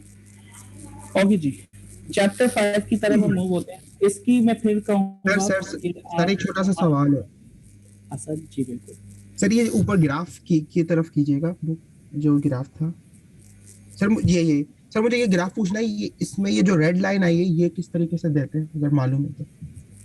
अच्छा, अब हम डेटा से पहले देखते हैं कि इन्होंने क्या करवाया, ठीक है। सबसे पहले इन्होंने 2000 से 2500 तक का जो डेटा है ना उसको प्लॉट करवाया, ठीक है। अच्छा, फिर उसके बाद इन्होंने क्या किया है, उसका साइज डिफाइन किया हुआ है प्लॉट का। फिर उसके बाद क्या कर रहे हैं, ये नॉर्मल आपकी प्लॉट, दूसरा भी प्लॉट है, प्लॉट लाइन ही होती है ना, उसका कलर डिफाइन किया ना, रेड में नीचे कर रहा है। अच्छा, फिर उसके बाद इन्होंने दोबारा प्लॉट करवाया है कहाँ से लेके कहाँ तक का डेटा, 2000 से 2500 तक का डेटा। ऑटो स्केल खुद ब खुद इन्होंने क्या कर दिया है कि ऑटो स्केल हो जाए, जो भी आपके यानी बीच में आपने लेबल्स वगैरह दिए हुए हैं तो खुद ब खुद एडजस्ट हो जाएंगे। उसके बाद ये AXH लाइन, हॉरिजॉन्टल लाइन जो आ रही है, हॉरिजॉन्टल ये लाइन रेड वाली, ठीक है। तो इन्होंने क्या किया, स्कोर मीन, ठीक है, +3, क्योंकि 3 का वो डेटा है ना, तो इस आपने मीन के अंदर प्लस किया 3 और उसको मल्टीप्लाई कर दिया स्टैंडर्ड डेविएशन। अच्छा, ये आपकी लाइन बन जाएगी, ये आपके पास आ गया रेड कलर की लाइन। तो ये जो इन्होंने फार्मूला बनाया है, इस फार्मूले के बारे में इन्होंने कहाँ बताया, ऊपर बताया हुआ, देखिए क्या करने वाले हैं ये लोग। 10 पॉइंट के अंदर we plot a subset over time series, एक छोटा डेटा सेट आपने पर्टिकुलर निकाला है, ठीक है, इस कोर्स का। अच्छा, फोकस हमने किया है 2500 तक का डेटा, 2000 से इंटरवल है। अच्छा, हमारे पास क्या है, we saw a large drop, We also plot the line represent the mean plus 3 standard deviation, 99% of the score distribution. Okay, any scores largely exceeding the line is likely to be an anomaly. इस line से जो ऊपर हो रहा है, ठीक है, तो ये आपकी यानी लाइन की इन्होंने स्टैंडर्ड डेविएशन वगैरह कैलकुलेशन करी है, और इस लाइन से ऊपर जो भी आपका डेटा आ रहा है वो क्या है, इनॉमली। तो मुझे बताएं कि यहाँ पे इनॉमली आपको कहाँ पे दिख रहा है जी, कितने इनॉमली यानी आपको दिख रहे हैं अगर देखा जाए? एक तो बहुत ही लार्ज, आप 2 पीक्स, 2 पीक है, मुझे तो 30 से भी ये दिख रहे हैं। हाँ सर, थर्ड भी जी सर, ठीक है, 3 दिख रहा है, लेकिन टॉप के ऊपर हम देखें तो 1 सबसे ज़्यादा है, तो ये बहुत ज़्यादा वो कर रहा है, तो ये बहुत ज़्यादा चांसेस हैं कि ये क्या है, आपका इनॉमिनी है। ठीक है, ठीक है सर। तो ये मॉड मीडियन जो भी यानी इन्होंने फार्मूला बनाया उस फार्मूले से अब जा रही है, तो ये आपका क्या है, इनॉमिनी। ठीक है जी, चैप्टर 5 को हम थोड़ा सा सिर्फ डिस्कस कर लेते हैं, नेक्स्ट क्लास में उसको पढ़ेंगे, फिर हम इसको आपकी जो क्विज से रेलेवेंट चीज़ें हैं चैप्टर 1 से चैप्टर 3 तक उनको रिपीट कर लेते हैं। और कोई क्वेश्चन करना चाह रहे थे? सॉरी सर, एनॉमली और आउटलायर एक ही चीज है या डिफरेंस है दोनों में? नहीं, दोनों अलग हैं। देखिए, आउटलायर तो एक डेटा आपके पास आ गया, उसको हम आउटलायर कह रहे हैं। एनॉमली एबनॉर्मल बिहेवियर, ठीक है, तो एबनॉर्मल बिहेवियर मुख्तलिफ यानी आप अपनी खासियत से हट के कोई काम करें, वो क्या है आपका, एनॉमली। ठीक है, ओके सर। आउटलायर भाई एक बंदा है वो बिल्कुल ही अलग काम करता है, तो वो एक बंदा आउटलायर है, लेकिन आपका एक पैटर्न था, आप अपने पैटर्न से हट के कोई काम करें तो वो आपका क्या है, एनॉमली। तो दोनों का फर्क ये आपको पता होना चाहिए। ठीक है, समरी की मुझे जरूरत नहीं है। चैप्टर 5 बहुत इंपॉर्टेंट है, मैं सिर्फ इसकी समरी दे रहा हूँ ताकि आप लोग नेक्स्ट क्लास में इसको पढ़ के आए, चीज़ें आप लोग करने की कोशिश करें। ठीक है, कंप्यूटर विजन आपको पता है कि उसके अंदर हम CNN को इस्तेमाल करते हैं। कंप्यूटर विजन में कुछ प्रॉब्लम्स हैं, ये 3 मेजर प्रॉब्लम को यहाँ पे सॉल्व करने की कोशिश करेगा। वो 3 प्रॉब्लम है, image classification, object detection, image segmentation. तीनों प्रॉब्लम में पूरी इमेज दी, तमाम पिक्सल दिए, उन तमाम पिक्सल को एक लेवल से आप डिफाइन करें या प्रेडिक्ट करें, उसको हम कहते हैं इमेज क्लासिफिकेशन। ऑब्जेक्ट डिटेक्शन, एक इमेज दी, उसके अंदर मुख्तलिफ पिक्सल्स की पोजीशंस के अंदर कोई ऑब्जेक्ट मौजूद होता है, उनको एक ही वक्त में जितनी यानी वो उस तस्वीर के अंदर चीज़ें मौजूद होती हैं उनके ऊपर रेक्टेंगल बना देना और फिर उसको क्लासीफाई करना। तो ऑब्जेक्ट डिटेक्शन के अंदर 2 काम होते हैं। पहला काम, ऑब्जेक्ट पिक्चर में कहाँ पे मौजूद है। दूसरा काम क्या है दोस्तों, कि वो ऑब्जेक्ट है क्या। तीसरी जो प्रॉब्लम है वो है इमेज सेगमेंटेशन। इमेज सेगमेंटेशन आपकी क्या होती है, एक एक पिक्सल को सिलेक्ट करना जो उस ऑब्जेक्ट का है। लाइक मैं कार कहता हूं तो उस पिक्चर में कार के जितने पिक्सल्स हैं वो आप क्लासिफाई करें, ठीक है, उनको सिलेक्ट कर लें और उनको मैप कर लें किसी भी पर्टिकुलर कलर से। तो ये आपकी 3 जो कि हम एक मिनट दोस्तों, आवाज आ रही है? यस सर, आपकी आ रही आवाज। ठीक है, तो ये 3 प्रॉब्लम्स हैं जो कि हम इस चैप्टर के अंदर फोकस करेंगे और यकीनन आप लोग को ये सारे काम आते हैं। इमेज क्लासिफिकेशन के ऊपर आपने चैप्टर 5 के अंदर पहले काम किया हुआ है डीप लर्निंग वाली बुक से। फिर हमारे पास है ऑब्जेक्ट डिटेक्शन। ऑब्जेक्ट डिटेक्शन के लिए हम जो बेस एल्गोरिथम पढ़ते हैं, क्या है, यू वंस लुक या येलो, यू ओनली लुक, हाँ, यू ओनली लुक वंस, बिल्कुल ऐसा ही है, YOLO, you only look once. देखिए, इंसान भी एकदम से पिक्चर को एक टाइम में बस वो स्लाइड करता है और पूरे उसके अंदर जितने ऑब्जेक्ट होते हैं उनको अपने जहन में डिटेक्ट कर लेता है और फिर उनको क्लासिफाई करता है। तो सेम उसी कॉन्सेप्ट से कि आपने एक दफ़ा देखा और उसके अंदर जितने ऑब्जेक्ट हैं उनके ऊपर आपने चकोर डब्बे बना देने, ठीक है, वो पूरा प्रोसेस है, उसको हम बहुत डीपली पढ़ेंगे येलो को इस वाले चैप्टर में नहीं। नेक्स्ट जो बुक है कंप्यूटर विजन, उसमें भी चैप्टर 5 है, इत्तेफाक है। तो कंप्यूटर विजन के सारे चैप्टर जो मुझे मिले हैं वो अभी तक तमाम किताबों में चैप्टर 5 पे ही मिल रहे हैं। तो वहाँ भी हम देखेंगे कि येलो किस तरह काम करता है, बहुत डीपली उसको स्टडी करेंगे। ठीक है, इमेज क्लासिफिकेशन हो गया, इमेज ऑब्जेक्ट डिटेक्शन हो गया, और फिर क्या, इमेज सेगमेंटेशन। तो आई थिंक आज से पहले आप में से किसी ने भी इमेज सेगमेंटेशन पे काम नहीं किया हुआ, या किसी ने किया हुआ है? नहीं किया हुआ? सर मैंने ठीक है। थ्योरी पढ़ी है सिर्फ। सर इसकी एक क्वेश्चन था सर इसके ऊपर। सर हम लास्ट टाइम हमने तो जैसे इमेज नेट वगैरह है सर, इसमें हमने डिफरेंट न्यूरल नेट इस्तेमाल किए थे उसके ऊपर इमेज क्लासिफिकेशन के लिए, जिसमें हमारे पास हम एक टॉप लेयर लगाते थे डेंसिटी, उसके ऊपर आगे हम उसकी लेबलिंग कर लेते थे। सर एक क्वेश्चन था सर, हम किसी एक न्यूरल नेटवर्क को हर चीज रिकॉग्नाइज करने के लिए तो ट्रेन नहीं कर सकते ना? नहीं, हर चीज को, यानी आप हर काम करने के लिए आपको अलग अलग न्यूरल नेटवर्क ट्रेन करना पड़ेंगे, अलग अलग नेटवर्क को। जी सर मतलब कि हर स्पेसिफिक, अगर अपने कार रिकॉग्नाइज करनी है, डॉग रिकॉग्नाइज करना है, तो आपको डिफरेंट न्यूरल नेट्स ट्रेन करने पड़ेंगे जो कि वो रिकॉग्नाइज करने के लिए उस पे, और फिर उनको एक साथ डिप्लॉय करना पड़ेगा इसके लिए इमेज जो है ना क्लासिफिकेशन या सेगमेंटेशन के लिए। नहीं देखो, एक साथ भी ट्रेन हो सकते हैं। जैसे इमेज नेट की हम बात करते हैं, उसके अंदर 1000 कैटेगरी है ना, हमारे काम की तो 3 कैटेगरी थी। ठीक है, तो हो सकता है, लेकिन उसके लिए हाँ, उन सबको डेटा को एक साथ आपको रखना पड़ेगा, फिर अपने मॉडल को ट्यून करना पड़ेगा, और फिर उसके बाद आप ट्रेनिंग करवा दें। ठीक है, या प्री ट्रेन मॉड्यूल जो है उनको इस्तेमाल कर रहे हैं, उनको आप फाइन ट्यून ट्रांसफर लर्निंग के जरिए आप इम्प्रूव कर लें। सर वैसे तो हम इस्तेमाल करते हैं कन्वोल्यूशन लेयर्स इस्तेमाल करते हैं, बेसिकली हम स्टैटिस्टिकल डिस्ट्रीब्यूशन कर रहे होते हैं ना उसके अंदर भी। तो अगर एक हम न्यूरल नेट ट्रेन करें जिसमें सपोज करें कि हमारे पास एनिमल्स हैं और स्मॉल साइज एनिमल्स हैं, और हम सारे के सारे एक साथ ट्रेन करने लगे, तो जितना उनमें डिफरेंस हम कम देंगे, यानी कि कैट्स हो गए या लिंक्स हो गए, 2 किस्म की कैट्स हैं, सिमिलर साइज है, एक जंगली और एक डोमेस्टिकेटेड हम इस्तेमाल करते हैं, उसमें हम मुख्तलिफ किस्म के ट्रेन कर रहे हैं उसके ऊपर। तो जितना उनके दरमियान डिफरेंस कम होगा उतना हमारे एम्बिगुअस हो जाएगा ना सर जो रिजल्ट्स होंगे। देखो वही डेटा सेट जितना बढ़ेगा उतना ज्यादा फिर आपको कैट को ही सिर्फ ट्रेन करवाने के लिए आपको 1 लाख तस्वीरें चाहिए। ठीक है, तो वो बेहतर रिप्रेजेंटेशन होती। अब आपने क्या किया हुआ, हर उसकी हजार तस्वीरें उठाई हुई हैं, और फिर आपका डेटा सेट तमाम चीजों को लर्न करने के लिए इनफ नहीं है, तो फिर प्रॉब्लम आएगी। तो फिर आप एक छोटा नेटवर्क ट्रेन करें जिसके अंदर कैट और डॉग की ही आप पिक्चर्स लें।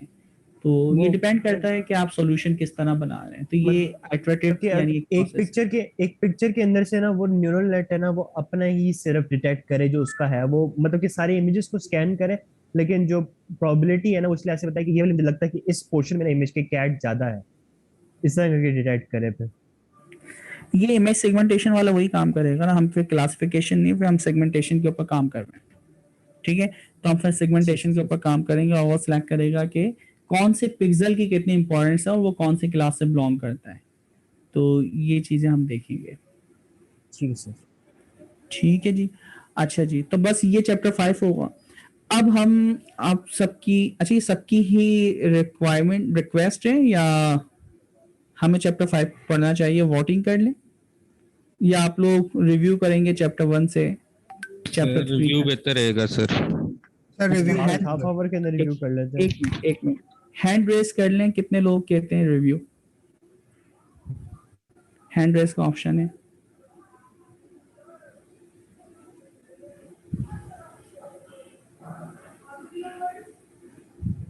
सर रिव्यू से ये है कि फिर हमारी क्विज की भी तैयारी हो कुछ। ओके, अभी तक 22 लोगों ने रिव्यू, 60 में से 23 अभी तक हुए हैं भाई। बस 23 लोग कह रहे हैं, 50% भी नहीं आ रहा, 51% तो करें। 24 मॉडल को ट्यूनिंग की जरूरत है, ऑप्टिमाइज नहीं है। किसका? आप लोग भाई अभी तक बाकी उन्हें हो सकता है तैयारी कर ली हो पहले। 25, 26 थोड़ा सा और चाहिए बस हम, यानी आप लोग 27। सर आप अपना भी हाथ शामिल कर लें। भाई हम 2 बंदों को तो सर अपने निकाल आप दे, को तो शामिल फिर करें ना सर, वो फिर सर हम लोग इंटर को टाइम हो गए हैं सर, हो गए हैं। 28 हुए हैं, सिर्फ 2 और मैं चाहिए। सोच रहा हूँ दूसरा हैंड कैसे रेज करूं। ठीक है, चलें, सही 30 हो गए। सर आर्टिफिशियल डेटा डाल दे। नहीं नहीं नहीं नहीं नहीं, कभी भी हमें ना डेटा को मैनिपुलेट नहीं सर हो करना। सकता है आते एक्टिव ना हो। नहीं नहीं सही है, माशाल्लाह 30 हो गए, ठीक है। और बाकी जो हमारे यानी 50% बच्चे बचे हैं, तो गुड भाई, आप लोग की तैयारी बहुत अच्छी है, ठीक है। चले जी, तो अब मुझे ये बताएं कि जो बाकी हमारे पास 50% बच्चे बचे हैं, उनमें से कोई यानी डिफाइन करना चाहेगा चीजें, क्यों तैयारी तो आप लोगों ने कर ली है ना वॉलंटियर के। यस सर, चैप्टर 1 में बताना चाहूंगा, उसमें जो भी आपने मेन पॉइंट्स निकाले होंगे, अपने बुलेट्स बनाए होंगे, अपने हाईलाइट किए होंगे, जिस तरह आप पेपर को याद करते हैं। जी, है कोई मर्द मुजाहिद? कोई भी नहीं है?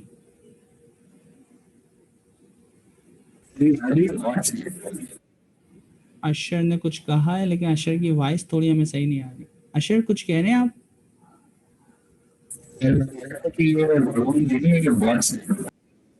अच्छा, आपकी वॉइस का इशू है, ठीक है। माइक वगैरह चेंज करें ना, ताकि हम आप बता सकें चीजें, ठीक है जी। और कोई हिना आप बताना चाहेंगी?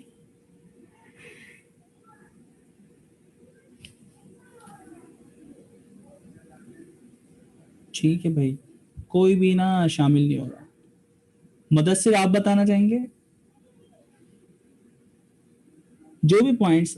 अच्छा, मुदस्सिर ने तो वैसे रिव्यू के लिए हाथ उठाया हुआ है, तो उनमें से हम पूछते हैं जिन्होंने हाथ नहीं उठाए हुए ना।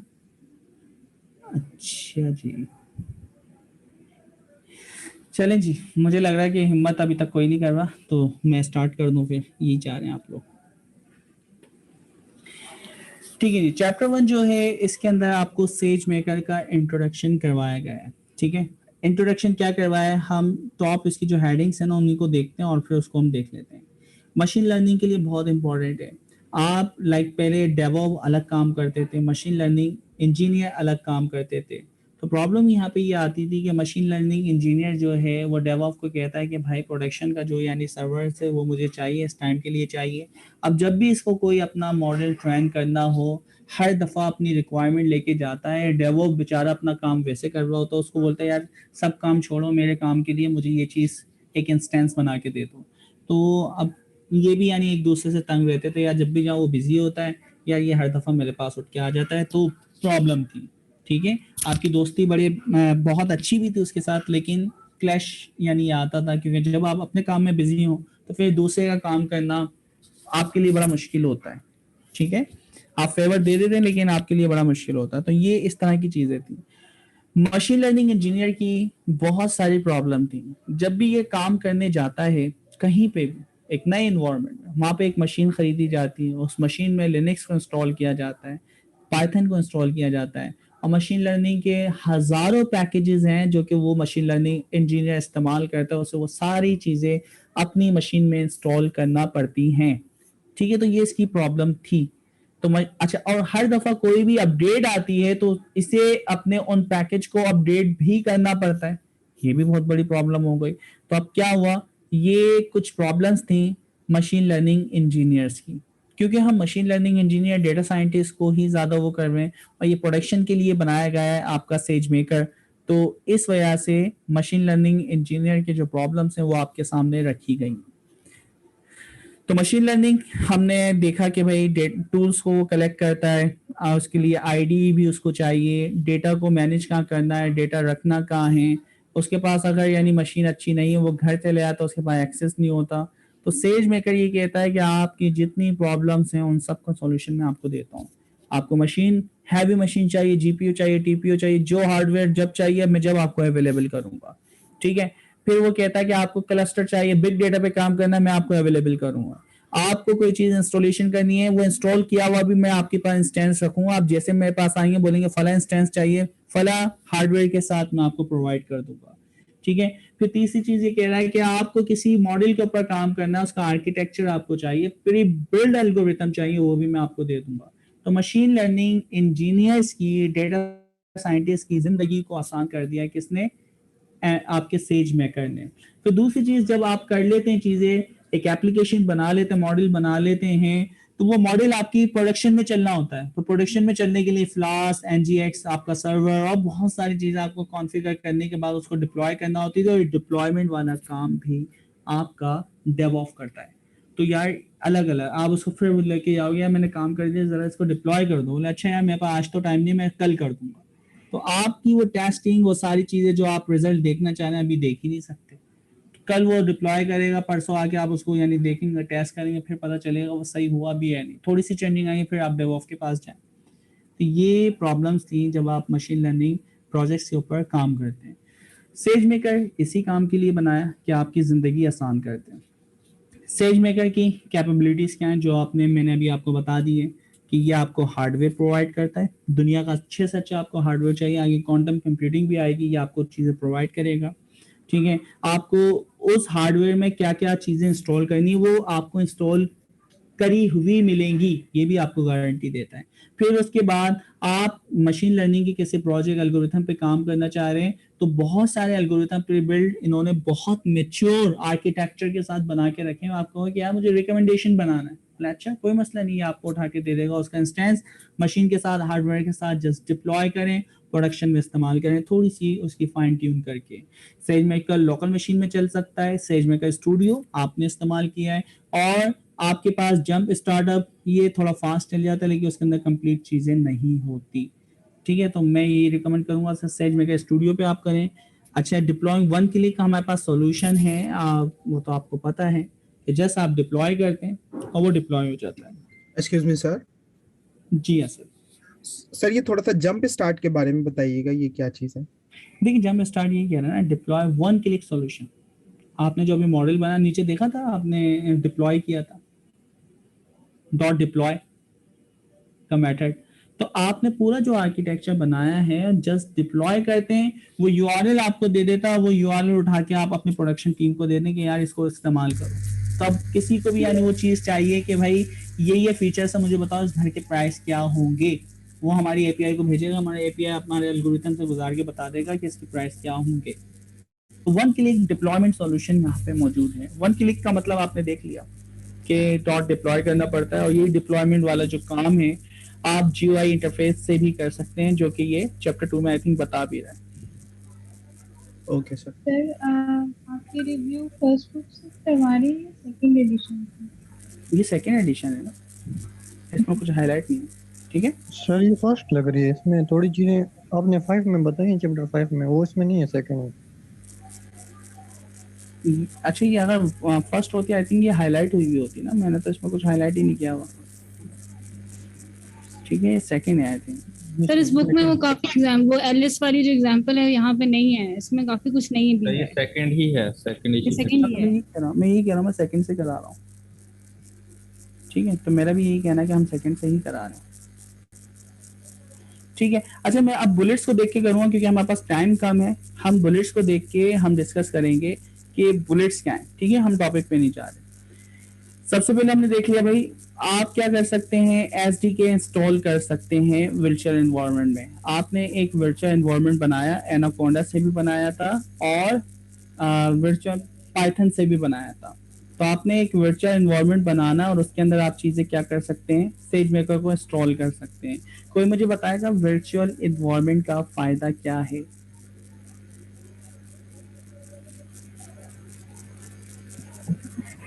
वो सर सिक्योरिटी पे लेते रहता है। अब्दुल्ला आपकी वॉइस थोड़ी सी होती है, माइक की वॉइस स्लो करके बोलें।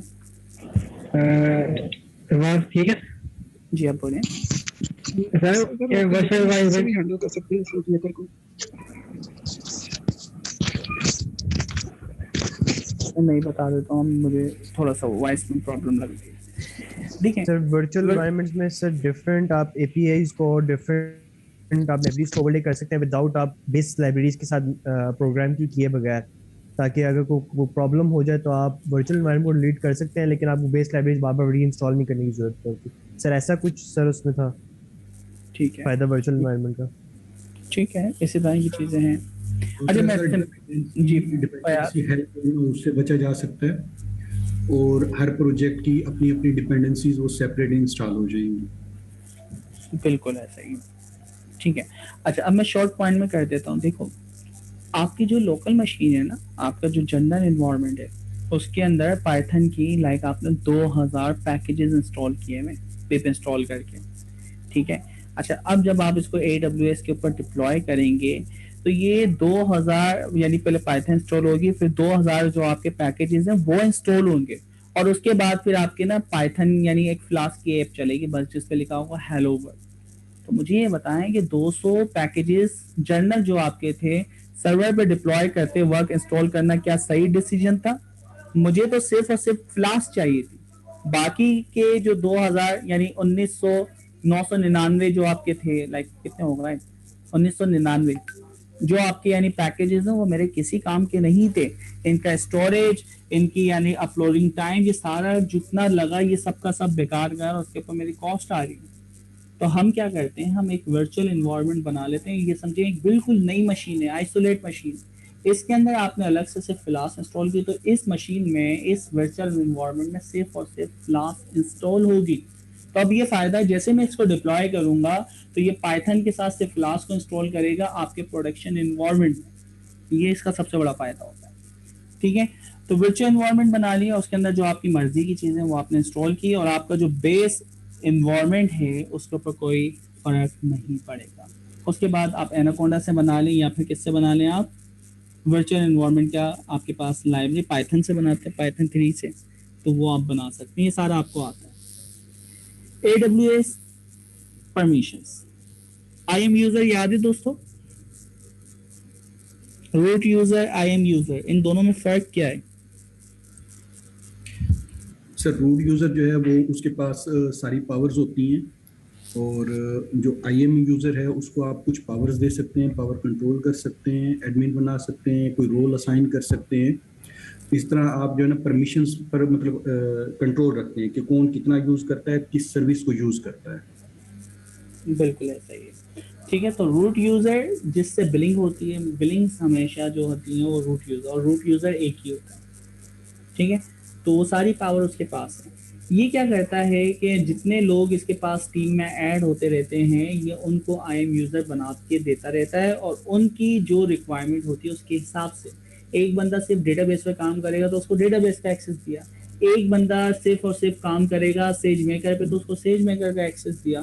तो जो बंदा जिस चीज़ पे काम करता है उसी का एक्सेस ये प्रोवाइड करता है रूट यूजर। तो रूट यूजर पेरेंट हो गया, और बाकी उसके चाइल्ड हो गए। ये जब चाहे अपने चाइल्ड यूजर को ख़त्म कर सकता है, उसके राइट्स चेंज कर सकता है, जो कुछ करना चाहे, ठीक है। और बहुत सारे फ़ायदे हैं IAM यूज़र के, कि पर्टिकुलर हम जब प्रोडक्शन मशीन बनाते हैं ना, तो हर मशीन के ऊपर भी जो आपके पास यानी कनेक्टिविटी होती है, राइट। देखें ATM चल रहा है ना, ATM कोई इंसान तो इस्तेमाल नहीं कर रहा, ठीक है। तो अब ATM से जितनी भी रिक्वेस्ट आएंगी और आपके पैसे यानी विड्रॉ आप करते हैं और आपके अकाउंट से वो डिटेक्ट हो जाते हैं, तो उन्होंने क्या किया हुआ है, आपके बैंक के लिए एक IAM यूज़र बना के दिया हुआ है, लिंक वन वालों ने या वन लिंक वालों ने, जिसने भी। तो अब क्या होता है कि आपका बैंक कनेक्ट है इस यूज़र से, तो ATM से जब भी रिक्वेस्ट आती है वो आपकी डेटाबेस में जाके पैसों को माइनस करता है। तो वो जो काम हो रहा है उसके लिए भी एक IAM यूज़र बना हुआ है। तो ये इसके फ़ायदे होते हैं IAM यूज़र, ठीक है। ये जस्ट एग्जाम्पल मैं दे रहा हूँ, कहीं आप जाके ये कोड कर रहा हूँ कि ये इस तरह काम करता है। तो जस्ट हमने एक सिनेरियो क्रिएट किया है कि हर मशीन के लिए, ATM के लिए एक अलग IAM यूज़र है, आप डिटेल ऐप इस्तेमाल करते हैं उसके लिए अलग है, आप इंटरनेट बैंकिंग इस्तेमाल करते हैं उसके लिए एक अलग IAM यूज़र है। इसी तरह और भी इनकी जो सर्विसेज हैं, आप बैंक के थ्रू टेलर के पास जाके कोई ट्रांजैक्शन करवाते हैं तो वो उसका IAM यूज़र सिस्टम से कनेक्ट होकर डेटाबेस पर कनेक्ट होता है, उसका IAM यूज़र अलग है। तो हर सिस्टम के लिए हम एक अलग IAM यूज़र बना सकते हैं प्रोडक्शन के लिए, ताकि हमें पता हो कि ये चीज़ कहाँ से किसने इंसर्ट की।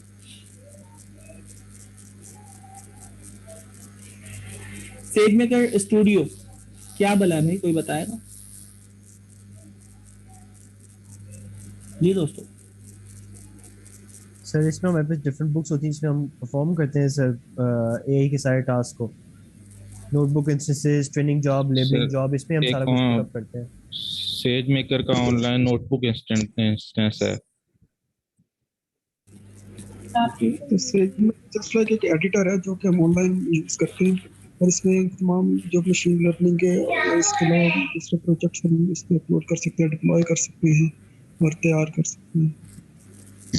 ठीक है, बिल्कुल इसी तरह के सेज मेकर स्टूडियो एक कंप्लीट सॉल्यूशन है मशीन लर्निंग के प्रोजेक्ट्स पे काम करने के लिए। ठीक है, कंप्लीट सॉल्यूशन। कंप्लीट सॉल्यूशन का मतलब ये है कि यहाँ से आप कंसोल पे भी काम कर सकते हैं। ठीक है, यहाँ से आप यूज़र इंटरफेस जो दिया हुआ है उस पर भी काम कर सकते हैं। यहाँ पे आप जुपिटर नोटबुक पे भी काम कर सकते हैं। यहाँ पे आप यानी काम करने के बाद उसको डिप्लॉय भी कर सकते हैं। डिप्लॉय जो हुआ है उनकी चेंजिंग और बेशुमार चीज़ें आप सेज मेकर स्टूडियो से कर सकते हैं।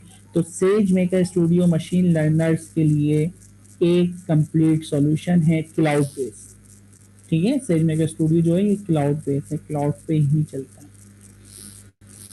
अच्छा, फिर हमारे पास क्या है, वन क्लिक डिप्लॉयमेंट। तो वन क्लिक डिप्लॉयमेंट आपने देखा था कि बेस्ट आपके पास जो यानी क्या नाम है आता है मॉडल जिसकी एक्यूरेसी सबसे ज़्यादा होती है। अच्छा देखो, मैं बार बार एक्यूरेसी का वर्ड इस्तेमाल करता हूँ हर प्रॉब्लम के हिसाब से, उसकी कंफ्यूजन मैट्रिक्स की जो भी इंपॉर्टेंस होती है ना वो मैटर करती है। एक्यूरेसी, बाज़ औक़ात एक्यूरेसी की जगह हम रिकॉल देखते हैं, प्रिसिशन देखते हैं, 1 बीटा स्कोर देखते हैं, F1 स्कोर देखते हैं।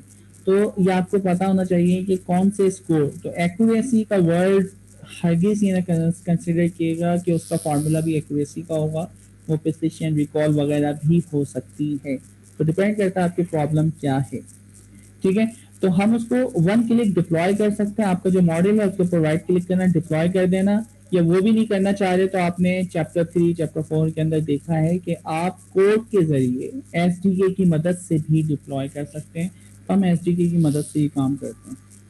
ये आपको चैप्टर 1 था, डिप्लॉयमेंट वाला पूरा पार्ट इसमें बताया हुआ है। Deploy solution, deploy model, fine tune model, ये चीज़ें हमें आती हैं। चैप्टर 2 में हमने क्या चीज़ें पढ़ी दोस्तों? चैप्टर 2 टोटली जो है वो आपको ग्राउंड ट्रूथ के बारे में बता रहे हैं। हमारे पास 3 तरह की सर्विसेज हैं ग्राउंड ट्रूथ यानी लेबलिंग करवाना। वो 3 तरह की सर्विसेज क्या क्या हैं दोस्तों?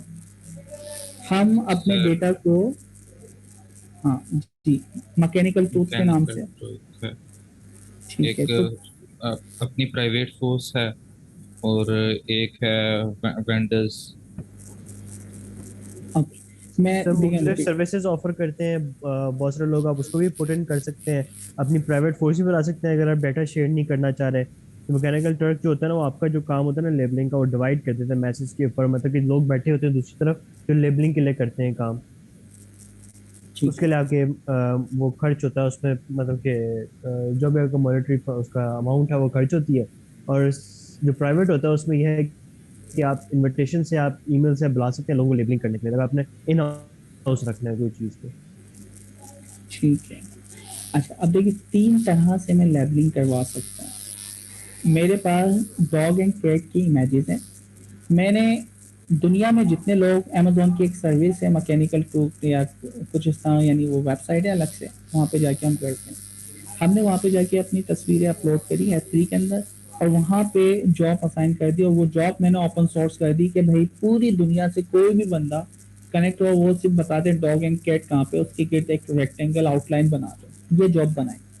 ठीक है, अच्छा अब ये जो जॉब है मैंने ओपन सोर्स रखी है, दुनिया में कोई भी बंदा उस वेबसाइट के थ्रू आके एक तस्वीर को क्या कर सकता है, लेबल कर सकता है।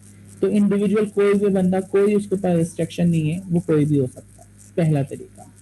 दूसरा तरीका, क्योंकि वो डेटा जो है बहुत सेंसिटिव है और उसको कुछ एक्सपर्ट लोग ही समझ सकते हैं, लाइक बैंकिंग का डेटा है, तो बैंकर ही उसको यानी बता सकता है ना कि यार इसका मतलब क्या होता है, टैक्सेशन का मतलब कोई प्रॉब्लम है तो फाइनेंस एक्सपर्ट ही आपको बता सकते हैं ना कि यार ये टैक्स की कौन कौन सी प्रॉब्लम के लिए क्या चीज़ लेबल करना पड़ेगा।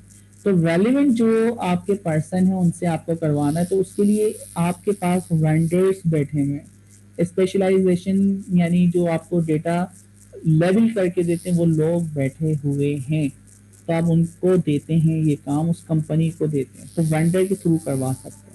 और तीसरा है कि आप इंडिविजुअल खुद करवा सकते हैं। तो ये आपके पास क्या है, लेबलिंग की टास्क है।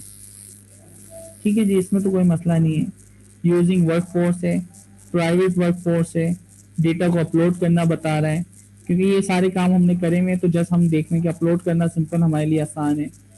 फिर उसके बाद क्या है, आपने लेबलिंग जॉब क्रिएट की थी, आपने एक लेबल डेटा करके भी देखा था, टेक्स्ट डेटा को लेबल करना आपने देखा था, तो ये सारी चीज़ें आपने इसमें सीखी थी।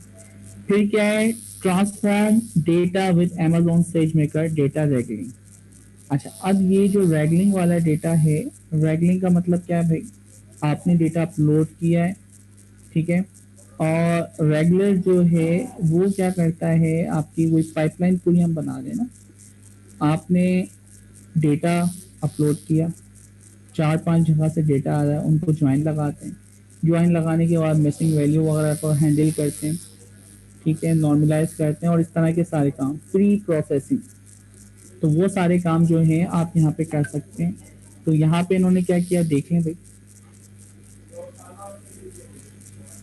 बैंक का डेटा था उसे अपलोड किया है, S3 बकेट के अंदर कॉपी पेस्ट किया है, और ये क्या है आपके पास रेगुलर फ्लो अपलोड होने के बाद ऑटो पायलट याद है ना दोस्तों,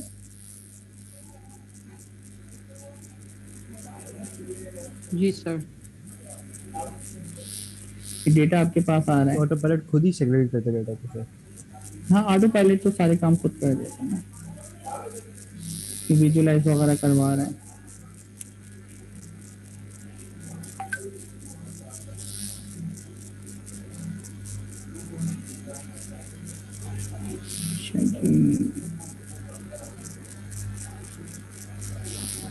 ऑटो पायलट ये बता रही है ना,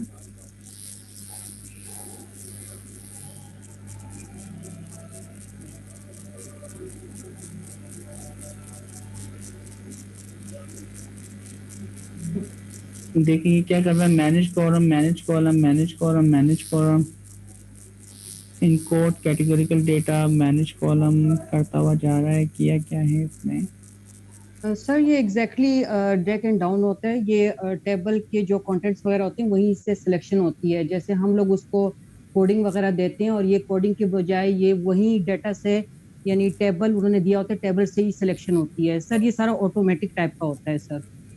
ठीक है, यानी यूजर इंटरफेस है, आप वहां से जाके एग्जैक्टली सर, जैसे ऑटो मशीन लर्निंग का हमने जो प्रोजेक्ट चलाया हुआ था, एग्जैक्टली इसमें जो डेटा की रैंकिंग वगैरह होती है उसको इसमें जितनी मिसिंग और जो ड्रॉप डाउन करनी होती है वो सारी हम लोग ऑटोमेटिक करते हैं। ठीक है, तो विजुअलाइज करते हुए आप देखिए यहाँ पे डेटा 5 टैब आ रहे हैं, 1 2 3 4। पहला टैब है इंपोर्ट करना, आपको जो भी डेटा है आपने उस फाइल को, जो भी हमारे बैंक का डेटा था वो इंपोर्ट किया है, उसकी प्रिपरेशन की थी, मिसिंग वैल्यू वगैरह हैंडल की थी, मिसिंग हैंडल करने के बाद आपने उसको विजुअलाइज करवाया था कि भाई क्या डेटा किस चीज़ को शो करता है, एंड फाइनली उसको आप एक्सपोर्ट कर देते हैं वो सारे कॉलम जो आप अपने डेटा में इस्तेमाल करेंगे। तो आपका डेटा रेडी हो गया, उसको आप यानी डाउनलोड कर लें या आगे फिर यानी उसको S3 में सेव करवा दें, और फिर पाईटॉर्च वगैरह जितनी भी आपकी प्रोसेसिंग हो यानी वो हैं उनके ऊपर आप अपलोड करके मॉडल को ट्रेन कर लें। क्लाउड वॉच के बारे में इसने बताया, ये आपको पता है, कुछ चीज़ें बताएं, साइकिट लर्न इस्तेमाल होती है, पाईस्पार्क इस्तेमाल होता है। साइकिट लर्न जो है मशीन लर्निंग की लाइब्रेरी है जो कि क्लस्टरिंग, रिग्रेशन और मशीन लर्निंग के आप समझें लाइक 500 के करीब एल्गोरिथम्स हैं, वो सारे के सारे इसके अंदर आप इस्तेमाल कर सकते हैं। पाईस्पार्क स्पार्क का एक यानी टूल है जो कि डिस्ट्रीब्यूटेड ट्रेनिंग के लिए इस्तेमाल होता है पाइथन के कोड को। तो आप जो पाइथन का कोड है या पाइथन की ट्रेनिंग जो है पाईस्पार्क के जरिए डिस्ट्रीब्यूटेड एनवायरनमेंट में चला सकते हैं। क्लियर ये चीज़ दोस्तों, यानी पाईस्पार्क के जरिए आप 10 मशीनों के ऊपर आपके तो इस मॉडल को ट्रेन करो तो वो 10 मशीनों के ऊपर आपके उस डेटा को डिस्ट्रीब्यूट करते हुए ट्रेन कर देगा। आपने कुछ नहीं करना, आपने कहा सिर्फ फिट ट्रेन, तो बाकी वो सारे काम खुद कर देगा। तो वो स्पेसिफिक सॉफ्टवेयर है बिग डेटा पे काम करने के लिए, उसका नाम क्या है, पाईस्पार्क। ठीक है, तो हम लोग इसको इस्तेमाल करते हैं। क्लाउड वॉच का आपको पता है, जितने भी लॉग्स जनरेट होते हैं वो क्लाउड वॉच के अंदर जाते हैं।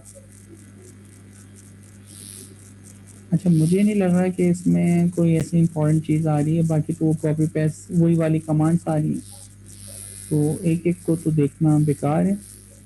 बुलेट्स पॉइंट आपको कुछ लग रहे हैं। SDK क्या होता है दोस्तों? जी, SDK क्या होता है?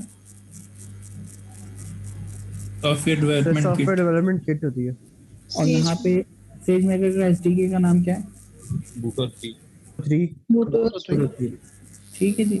बूटो 3 कुछ नहीं है भाई, सारा काम जो है आप लिख के कर रहे हैं। ये बूटो 3 अभी जो आपने काम ऊपर किया था ना, फिर प्रोसेसिंग वगैरह वो सारा काम अब वो लिख के कर रहे हैं। तो लिख के करने वाले को हम कहते हैं, क्या कहते हैं, बूटो 3 एसडीके की मदद से कर रहे हैं। और उससे पहले जो इन्होंने ऊपर करवाया था वो किसकी मदद से करवाया था जी, इससे पहले जो करवाया था जीयूआई की है, जीयूआई की मदद से। ठीक है, तो ये वही वाला काम चल रहा है और तो कोई इसमें मुश्किल नहीं, सारा कोर्स से हो रहा है। ठीक है जी, उसके बाद हमारे पास था चैप्टर 3। चैप्टर 3 में क्या पढ़ा आप लोगों ने? ये आपके सामने चीजें बुलेट्स खुले हैं जी। ऑटो एमएल पढ़ा है, क्या था auto ML? Without machine learning code अगर हमने अपने मॉडल को डिप्लॉय करना है तो उसके लिए ऑटो एमएल एक सर्विस है सेज मेकर की, वो हम यूज करेंगे। अच्छा, बिल्कुल सही कह रहे हैं। विदाउट एमएल कोड, बिना एमएल कोड किए हुए मुझे पूरे मॉडल को ट्रेन करके प्रोडक्शन में डिप्लॉय करना है और कोई मुझे मशीन लर्निंग की यानी नॉलेज नहीं है। मैं सिर्फ ये सिर्फ नॉलेज थोड़ी बहुत है, मुझे पता है कि यार क्लासिफिकेशन रिग्रेशन है, मैंने सिर्फ वो डेटा अपलोड करना है और मुझे बता दें क्लासिफिकेशन की प्रॉब्लम है, अब खुद इसको सॉल्व करो, एल्गोरिथम खुद लगाओ, मशीन लर्निंग का जो लगाना है, हाइपर पैरामीटर खुद उसके सेट करो, सब काम खुद करो। ठीक है, ये डेटा लो और इसके ऊपर बेस्ट मॉडल जो है वो मुझे बना के दे दो, उसको हम डिप्लॉय कर देंगे। अच्छा, अब सर इसमें एक क्वेश्चन है सर, इसमें एक जो कैंडिडेट जनरेशन नोटबुक जनरेट होती है तो उसको सर हमें इंपोर्ट करना होता है, जो इन्फ्लुएंशियल स्टैटिस्टिक्स की नोटबुक। बिल्कुल, इसमें देखिए 2 नोटबुक जनरेट होती हैं और वो 2 नोटबुक आप यानी डाउनलोड करके उसके अंदर डाउनलोड ना भी करें, वो पर्टिकुलर लोकेशन के ऊपर है, उसको ओपन करके उसमें आप चाहें तो अपनी मर्जी से चेंजिंग भी कर सकते हैं। ठीक है, और चाहे तो अपने पास डाउनलोड करके देखना चाह रहे हैं क्या क्या इसकी पाइपलाइन थी तो वो भी आप देख सकते हैं, तो उस पाइपलाइन में चेंजिंग भी हो जाएगी। ठीक है, तो वो ऑटो जनरेट आपको करके देगा और उसमें आप चेंजिंग करना चाहें तो पाइपलाइन के अंदर वो चेंजिंग भी हो जाती है। Okay sir, thank you. मौसम का अच्छा जी, तो अब हमारे पास जो है वो है आपकी ऑटो एमएल। ऑटो एमएल जैसे कि आप लोगों ने ही मुझे बताया कि कुछ नहीं होता, आप सिर्फ डेटा उठा के सेज मेकर को देते हैं।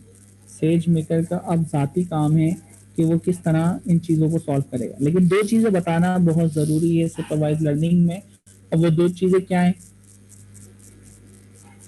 ऑटो एमएल जब करेंगे? सर टारगेट बता देंगे, टारगेट बता देंगे, सेकंड इनपुट बता देंगे और इनपुट बता देंगे। इनपुट बिल्कुल परफेक्ट। ठीक है, तो यही चीज़ है आपको बताएंगे। रिक्वायरमेंट भाई हर दफ़ा की तरह इस दफ़ा भी वही है कि आपके सारे AWS CLI, ठीक है, सेज मेकर, बूटो 3 वगैरह ये सब इंस्टॉल होना चाहिए। कोड सारा हुआ है, सब इसने बताया हुआ है। सबसे पहले हम ऑटो पायलट को देखना चाह रहे हैं। ऑटो पायलट में क्या है? एनालाइज। नॉर्मली जब आप काम करते हैं अपने डेटा को एनालाइज करते हैं, एनालाइज करते हुए क्या देखते हैं भाई? एनालाइज करते हुए देखते हैं कि कोई आउटलायर तो नहीं, एनालाइज करते हुए क्या देखते हैं? कोई मिसिंग वैल्यू तो नहीं, एनालाइज करते हुए हम और क्या देखते हैं कि कोई गार्बेज डेटा तो नहीं है, यानी मिस लेबल कुछ नॉर्मलाइज भी करते हैं सर। नॉर्मलाइज करते हैं सर, कुछ फीचर ऐसा है जो कि बिल्कुल चेंज नहीं हो रहा है या बहुत मिनिमम चेंज है तो उसको डिलीट कर देते हैं। इस तरह भी होता है सर। फीचर इंजीनियरिंग जो होती है सर, ये ऑटोमेल वैसे कर रहा होता है सर, फीचर इंजीनियरिंग खुद से सर। जी जी जी जी, ये सारे कर रहा है। ठीक है, ये सारे काम सर ये फिर इस तरह के एल्गोरिदम इस्तेमाल करता है वो जो हमने भी पढ़े हैं सर। अगर हम उसको डाटा फीड कर दें, वैसे तो हम डाटा पे प्री प्रोसेस करते हैं ना, वाला जो इस्तेमाल करते हैं PCA एल्गोरिदम हो गया या फैक्टराइजिंग मशीन होगी, वो उससे हम डाटा को पहले प्री प्रोसेस करते हैं और उसके बाद उसको फीड करते हैं। अच्छा, अब ये बहुत सारी टेक्निक्स है ना, ये प्रॉब्लम के हिसाब से ही काम करते हैं। तो PCA ये इमेज के ऊपर नहीं अप्लाई कर रहा, ठीक है, तो ये क्या करता है, ये अपनी जो बेस्ट सोल्यूशन होता है ना, अब इन्होंने यानी बैकएंड के ऊपर कुछ ना कुछ एल्गोरिथम ही लिखे हुए हैं ना, तो वो खुद ब खुद फाइंड करते हैं पूरी पाइपलाइन को। तो पाइपलाइन का मतलब है बहुत सारे स्टेप होते हैं ना, कि PCA अप्लाई करना, फिर उसको यानी देखना, फिर उसके ऊपर काम करना, तो वो पाइपलाइन जो है ना ये खुद फाइंड करता है। तो होता क्या है, सबसे पहले अच्छा, हैंड रेस किया, कोई कुछ कहना चाह रहे हैं? जी, कोई कुछ कह रहा है?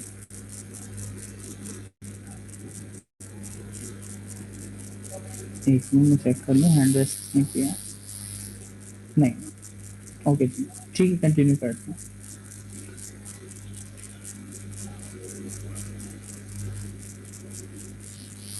अच्छा, वो टॉपिक हम वहीं से देख रहे थे, सॉरी।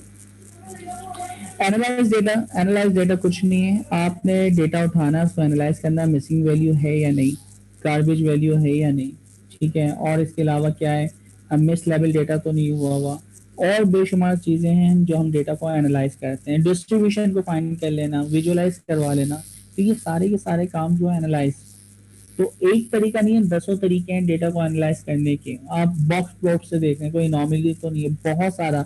आप इंटरक्वार्टर रेंज से देख रहे हैं, तो ये सारा काम आप कर रहे होते हैं। एनालाइज किया आपने डेटा को, फिर फीचर इंजीनियरिंग करते हैं। फीचर इंजीनियरिंग किया, ये 10 कॉलम है, 10 कॉलम में से 3 कॉलम मेरे काम के वो हों, बाकी डिलीट कर दो, ठीक है। तो यहाँ डोमेन एक्सपर्ट से भी हम फीचर इंजीनियरिंग करवा सकते हैं।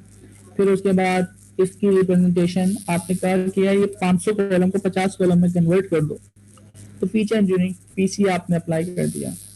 तो इस तरह की जो चीजें हैं, कौन सा कॉलम रखना, कौन सा कॉलम डिलीट करना है, ठीक है, इसको नॉर्मलाइज करना है या नहीं करना है, इसको 100 से मल्टीप्लाई करना है या नहीं करना, ये सारे काम जो आते हैं ये फीचर इंजीनियरिंग में आते हैं। फाइनल आप मॉडल डिसाइड करते हैं, मॉडल को डेटा देते हैं, वो ट्रेन होता है और वो प्रेडिक्ट कर देता है। ये पूरी एक पाइपलाइन है AutoML की। अब देखें एनालाइज के अंदर इसने क्या क्या बताया, डिस्ट्रीब्यूशन देखा है, टारगेट देखा है, बाइनरी क्लासिफिकेशन वगैरह, ये सारी प्रॉब्लम ये सॉल्व करता है। डेटा को देखना, कैंडिडेट पाइपलाइन आपकी पूरी बना देता है, किस तरह यानी ये बन रही है, क्या काम हो रहा है, यानी वो सारे काम आप देख सकते हैं जो इसने किए, ठीक है। डेटा को प्रिपेयर करना, चैप्टर 2 में आपने देखा था, लेबलिंग करने को बोला, प्रिपेयर करना। हमारे पास ये सारे एल्गोरिथम हैं जो इसमें इस्तेमाल हो सकते हैं। बिल्ट इन लीनियर लर्नर इस्तेमाल होता है, XGBoost इस्तेमाल होता है, मल्टी लेयर परसेप्ट्रॉन, ठीक है, यानी न्यूरल नेटवर्क की बात हो रही है। परसेप्ट्रॉन एक न्यूरॉन को अगर हम कहें तो एक परसेप्ट्रॉन कहते हैं। फीचर इंजीनियरिंग होती है, फीचर इंजीनियरिंग के लिए भी अलग से एक जुपिटर नोटबुक बनती है, उसका नाम भी इन्होंने यहाँ पे दिया हुआ है, और उसको भी जाके आप एक्सप्लोर कर सकते हैं।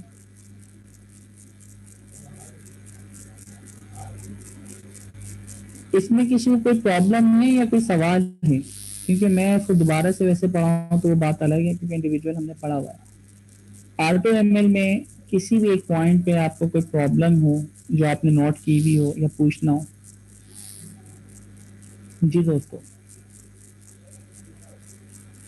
जॉब बनाना आती है आपको, जॉब अच्छा को सर, मॉनिटर मैं करना यहाँ आता है। ये थोड़ी सी एक बात मैं ऐड करना चाहूंगी। मुझे रिसेंटली हम एक प्रोजेक्ट पे काम कर रहे थे, तो हमने जो डेटा एनालिसिस वगैरह जो किया था, हमने डेटा रेंगुलर के थ्रू किया हुआ था। तो सर वो फिर हमने इस पे पाइपलाइन बनवा के फिर हम लोगों ने इस पे काम किया, तो वो एक्यूरेसी उसकी बड़ी अच्छी आ रही थी। तो सर मेरा क्वेश्चन ये है कि उस टाइम तो हमें ना जो जिस क्लाइंट ने काम दिया था तो उन्होंने कहा था कि मेरा पैसा बहुत ज्यादा इन्वेस्ट हुआ है, तो व्हाट्स द डिफरेंस बिटवीन कि अगर हम उस पर काम करेंगे तो क्या टाइम तो हमारा वो होगा, क्या पैसा इसमें कॉस्ट हमारी ज्यादा लगती है?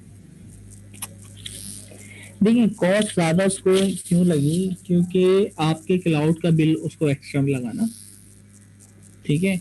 ये एनालाइजिंग वाला पार्ट आप अपने एक्सपीरियंस से भी कर सकते थे, नॉर्मल अपने सिस्टम पे जुपिटर नोटबुक बना के, ठीक है। तो अब ये काम आपके लिए जिंदगी आसान तो कर रहा है, लेकिन जाहिर बात है जब आसानी की जाती है तो उसके पैसे चार्ज करते हैं, तो ये उससे पैसे चार्ज कर रहे हैं। तो अब ये आप उन्होंने जो टाइम सर सॉरी उन्होंने टाइम भी बड़ा कम दिया था, हमें टाइम दिया था कि विद इन आपने 1 मंथ में इसको आपने कंप्लीट करना है।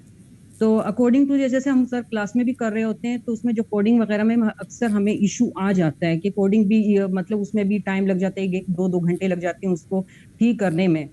तो हमने उसके थ्रू किया, तो फिर सर हम फिर क्लाइंट को किस तरह वो हम लोग वो करें कि सेटिस्फाइड करें कि अगर हम इसके थ्रू करें तो हम लोग को थोड़ा सा मतलब उनके साथ डिस्कशन करें कि वो उनका हम माइंड बना लें कि अगर हमने इस पे काम करके आपका टाइम हम लोग बचा सकते हैं, तो आपका अगर पैसा लगा तो हम इससे आप लोग की तरफ कॉम्प्रोमाइज कर लें। सर इस पे हम लोग कैसे कन्विंस करें अपने क्लाइंट को?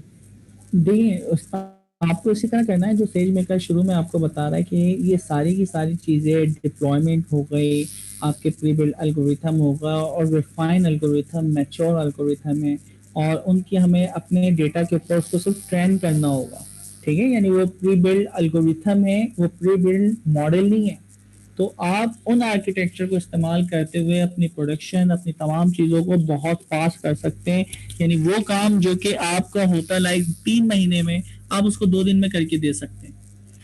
तो ये डिस्कस हुआ कि इसके बेनिफिट्स क्या हैं। तो बेनिफिट्स, आप तो सिर्फ एक ही बेनिफिट्स बताया ना कि आपने क्या किया कि उसको रेगुलर के थ्रू वो काम करके दिखा दिया कि देखो ये काम हो गया। बोले तो सिर्फ रेगुलर का काम नहीं है, और बहुत सारे काम है जो हम बहुत फास्ट वे में कर सकते हैं। तो ये बताना पड़ेगा। ठीक है, ओके। तो अभी आपने क्योंकि सिर्फ एक फीचर के बारे में बताया, बोले यार एक फीचर एनालाइज तुमने किया और इतने पैसे मेरे ज़ाया कर दिए, तो उससे एक फीचर नहीं, ये सारे बताएं कि जब हम डिप्लॉयमेंट करेंगे, पाइपलाइन बन जाएगी, उस पाइपलाइन को भी डिप्लॉय करना, सीरियलाइजर, डीसीरियलाइजर, तो फिर वो थोड़ा खुश होगा। या सबसे बेस्ट वे है सेज मेकर की वेबसाइट खोल के वो सारे फीचर्स के सामने दिखा दें। Okay, thank you. Most welcome. तो आपने जॉब लॉन्च करनी है, जॉब को मॉनिटर करना है, कंपेयर करना है और उसके बाद डिप्लॉय करना है। जॉब लॉन्च करना बहुत ही आसान था। आपने क्या कि कैटन डॉट लेबल करना है, बल्कि ऑटोमेल का ना, आपने कहा कि भाई क्लासिफिकेशन है और बॉस्टन हाउस के ऊपर करनी है, लेकिन आपने ये चीज़ नोट की थी कि हमेशा पहला कॉलम टारगेट होगा, बाकी के आगे के जो कॉलम्स होंगे वो आपके इनपुट होंगे, ठीक है। उसके बाद आपने S3 के बकेट में उसको अपलोड करना है, जॉब आपने क्रिएट करनी है, आपने अपना डेटा बता देना है कहाँ पे ये इनपुट उठाएगा, कहाँ पे आउटपुट रखेगा, उसके बाद कौन से रीजन में ये डेटा होगा, उसके बाद आपने जॉब, ये डेटा आपका अपलोड हो जाएगा, जॉब लॉन्च कर देनी है। और फिर वो जॉब आप 3 लोगों से करवा सकते हैं, इंडिविजुअल वालों से भी, और जॉब आप किसी वेंडर से करवा सकते हैं, वो जॉब आप कंप्लीट करवा सकते हैं किससे, वो क्या नाम है, फिर वो तो कहा आपका क्या नाम है, ये ऑटो पायलट है। तो ऑटो पायलट में तो सिर्फ आपने जॉब क्रिएट की और उसके बाद अपनी मशीन अब बता दी कौन सी मशीन पे जॉब एक्सपेरिमेंट आपको बार बार करने, वो एक्सपेरिमेंट करना स्टार्ट कर देगा, मे बी 5 घंटे 6 घंटे, क्योंकि उसे पता ही नहीं ना कौन सा एल्गोरिथम, रैंडम फॉरेस्ट इस्तेमाल करना है, डिसीजन ट्री इस्तेमाल करना है, न्यूरल नेटवर्क इस्तेमाल करना है। तो वो बहुत सारे एक्सपेरिमेंट करेगा जो आप करते हैं। सारे एक्सपेरिमेंट करने के बाद उसने देखा कि सबसे अच्छे रिजल्ट जो आए हैं वो एक पर्टिकुलर एल्गोरिथम पे आए, लाइक रैंडम फॉरेस्ट। तो उसने फाइन ट्यून वगैरह करके रैंडम फॉरेस्ट के अच्छे रिजल्ट है, आपने ये कंपेयर करके बोलेगा बेस्ट मॉडल पे जाना है और कुछ नहीं करना, क्या करना, उसको डिप्लॉय कर देना। तो जब आपने एक जॉब लॉन्च की, जॉब जब चल रही हो तो आप उसको मॉनिटर कर सकते हैं कि ये दिखा भी रहा है कौन सा प्रोसेस हो गया है, दूसरे पे, तीसरे पे, चौथे पे, 5वें पे। छोटी सी वीडियो आई थिंक शेयर भी की हुई आप लोगों के साथ, इसके जो रिजल्ट आए थे। फिर उसके बाद आप उसको डिप्लॉय कर सकते हैं। कंपेयर करना, कंपैरिजन वही है, आप विजुअलाइज करवाते हुए उसको कि किस मॉडल की कितनी अच्छी एक्यूरेसी आ रही है, एंड फाइनली आप उसको डिप्लॉय कर दें। यही वाला काम AutoML का आप किसकी मदद से कर सकते हैं, SDK क्या है, बूडो 3, यानी कोड लिख के, मुझे कोड लिख के करेंगे, ठीक है, कोड लिख के। तो कोड लिख के भी आप जॉब क्रिएट कर रहे हैं, कोड लिख के आप बता रहे हैं कि आपका ये डेटा यहाँ पे पड़ा हुआ है, कोड लिख के इसका जो रिजल्ट आएगा कहाँ पे सेव करवाना है, ऑटो पायलट आपने कहा स्टार्ट कर दो, वो स्टार्ट कर देगा। बेस्ट एल्गोरिथम जो होगा आपने कहा बेस्ट एल्गोरिथम को डिप्लॉय कर दो। तो वो काम जो आप GUI से करके बार बार कर रहे थे वो आप इससे कर सकते हैं, क्या नाम है, बूडो 3। दोनों में फायदा और नुकसान। वन टाइम जॉब है, GUI से काम करना बहुत आसान है, अपलोड करो, चीज़ें बताओ, ठीक है, जॉब लॉन्च करो, मॉनिटर करो, डेटा डाउनलोड करो, कहानी खत्म। लेकिन ये काम आपको बार बार करना पड़ता हो, 10 दफ़ा करना पड़ता हो, तो फिर एक स्क्रिप्ट बना दी। अब जब भी वो चलाना है आपने कहा रन ऑल, सिर्फ 2-3 वेरिएबल के नाम आपने चेंज किए हैं कि ये नाम होंगे, ये मशीन के नाम होंगे, वो वेरिएबल बना दें जो आपको कुछ चीज़ें चेंज करना पड़ती हैं। जॉब का नाम हो गया, ठीक है, अच्छा, और डिप्लॉयमेंट का URL हो गया, ये 2 चीज़ें आप चेंज कर रहे हैं। तो आपने 2 वेरिएबल बना दिया और आपने कहा रन ऑल। जैसे रन ऑल करेंगे वो सारी डिप्लॉयमेंट, ट्रेनिंग, सब कुछ करके जो उसका बेस्ट रिजल्ट होगा वो डिप्लॉय करके आपको दे देगा। तो ये दोनों के फायदे। वन टाइम जॉब कर रहे हैं तो बेस्ट आपके लिए क्या है दोस्तों, GUI, और बार बार वही काम करना पड़ता है तो फिर बेस्ट ऑप्शन क्या है आपके पास? जी, बेस्ट ऑप्शन क्या होगा? क्यों इतनी खामोशी है? सर की आवाज नहीं थी, SDK होगा सर, ब्लूटूथ पे। अच्छा सॉरी, मेरी आवाज़ नहीं। मैंने सिंपल ये कहा कि अगर हम वन टाइम जॉब कर रहे हैं तो GUI सबसे बेस्ट ऑप्शन है, और अगर आप बार बार वही काम करते हैं SDK बेस्ट होगा। तो SDK ठीक है। और एंड के अंदर इसने बार बार कहा है डिप्लॉयमेंट के बाद खुदारा अपने इसको डिलीट कर दें इंस्टेंस को, अदरवाइज आपके पर चार्ज होता रहेगा। अच्छा, ऑटो पायलट के अंदर हमारे पास जॉब की कुछ फाइल बनती हैं जिससे कहते हैं आर्टिफैक्ट फाइल्स, ठीक है। डेक्सा डेटा एक्सप्लोरेशन, डेटा को यानी एक्सप्लोर करने के लिए एक जुपिटर नोटबुक पूरी बनी होगी, जैसे कि अभी यानी कोई हमें बता रहा था कि उन्होंने डेटा रेगुलर के ऊपर काम किया, तो एक्सप्लोर करने के लिए सारे के सारे जो भी काम किए वो उसकी एक जुपिटर नोटबुक होगी। इसी तरह कैंडिडेट जनरेशन नोटबुक होगी जिसके अंदर पूरी पाइपलाइन होगी। आर्टिफैक्ट क्या है, डेटा एक्सप्लोरेशन क्या है और कैंडिडेट जनरेशन क्या है, बताएं जरा मुझे। आर्टिफैक्ट क्या है, आर्टिफैक्ट फोल्डर क्या होते हैं, क्या फायदे हैं इसके?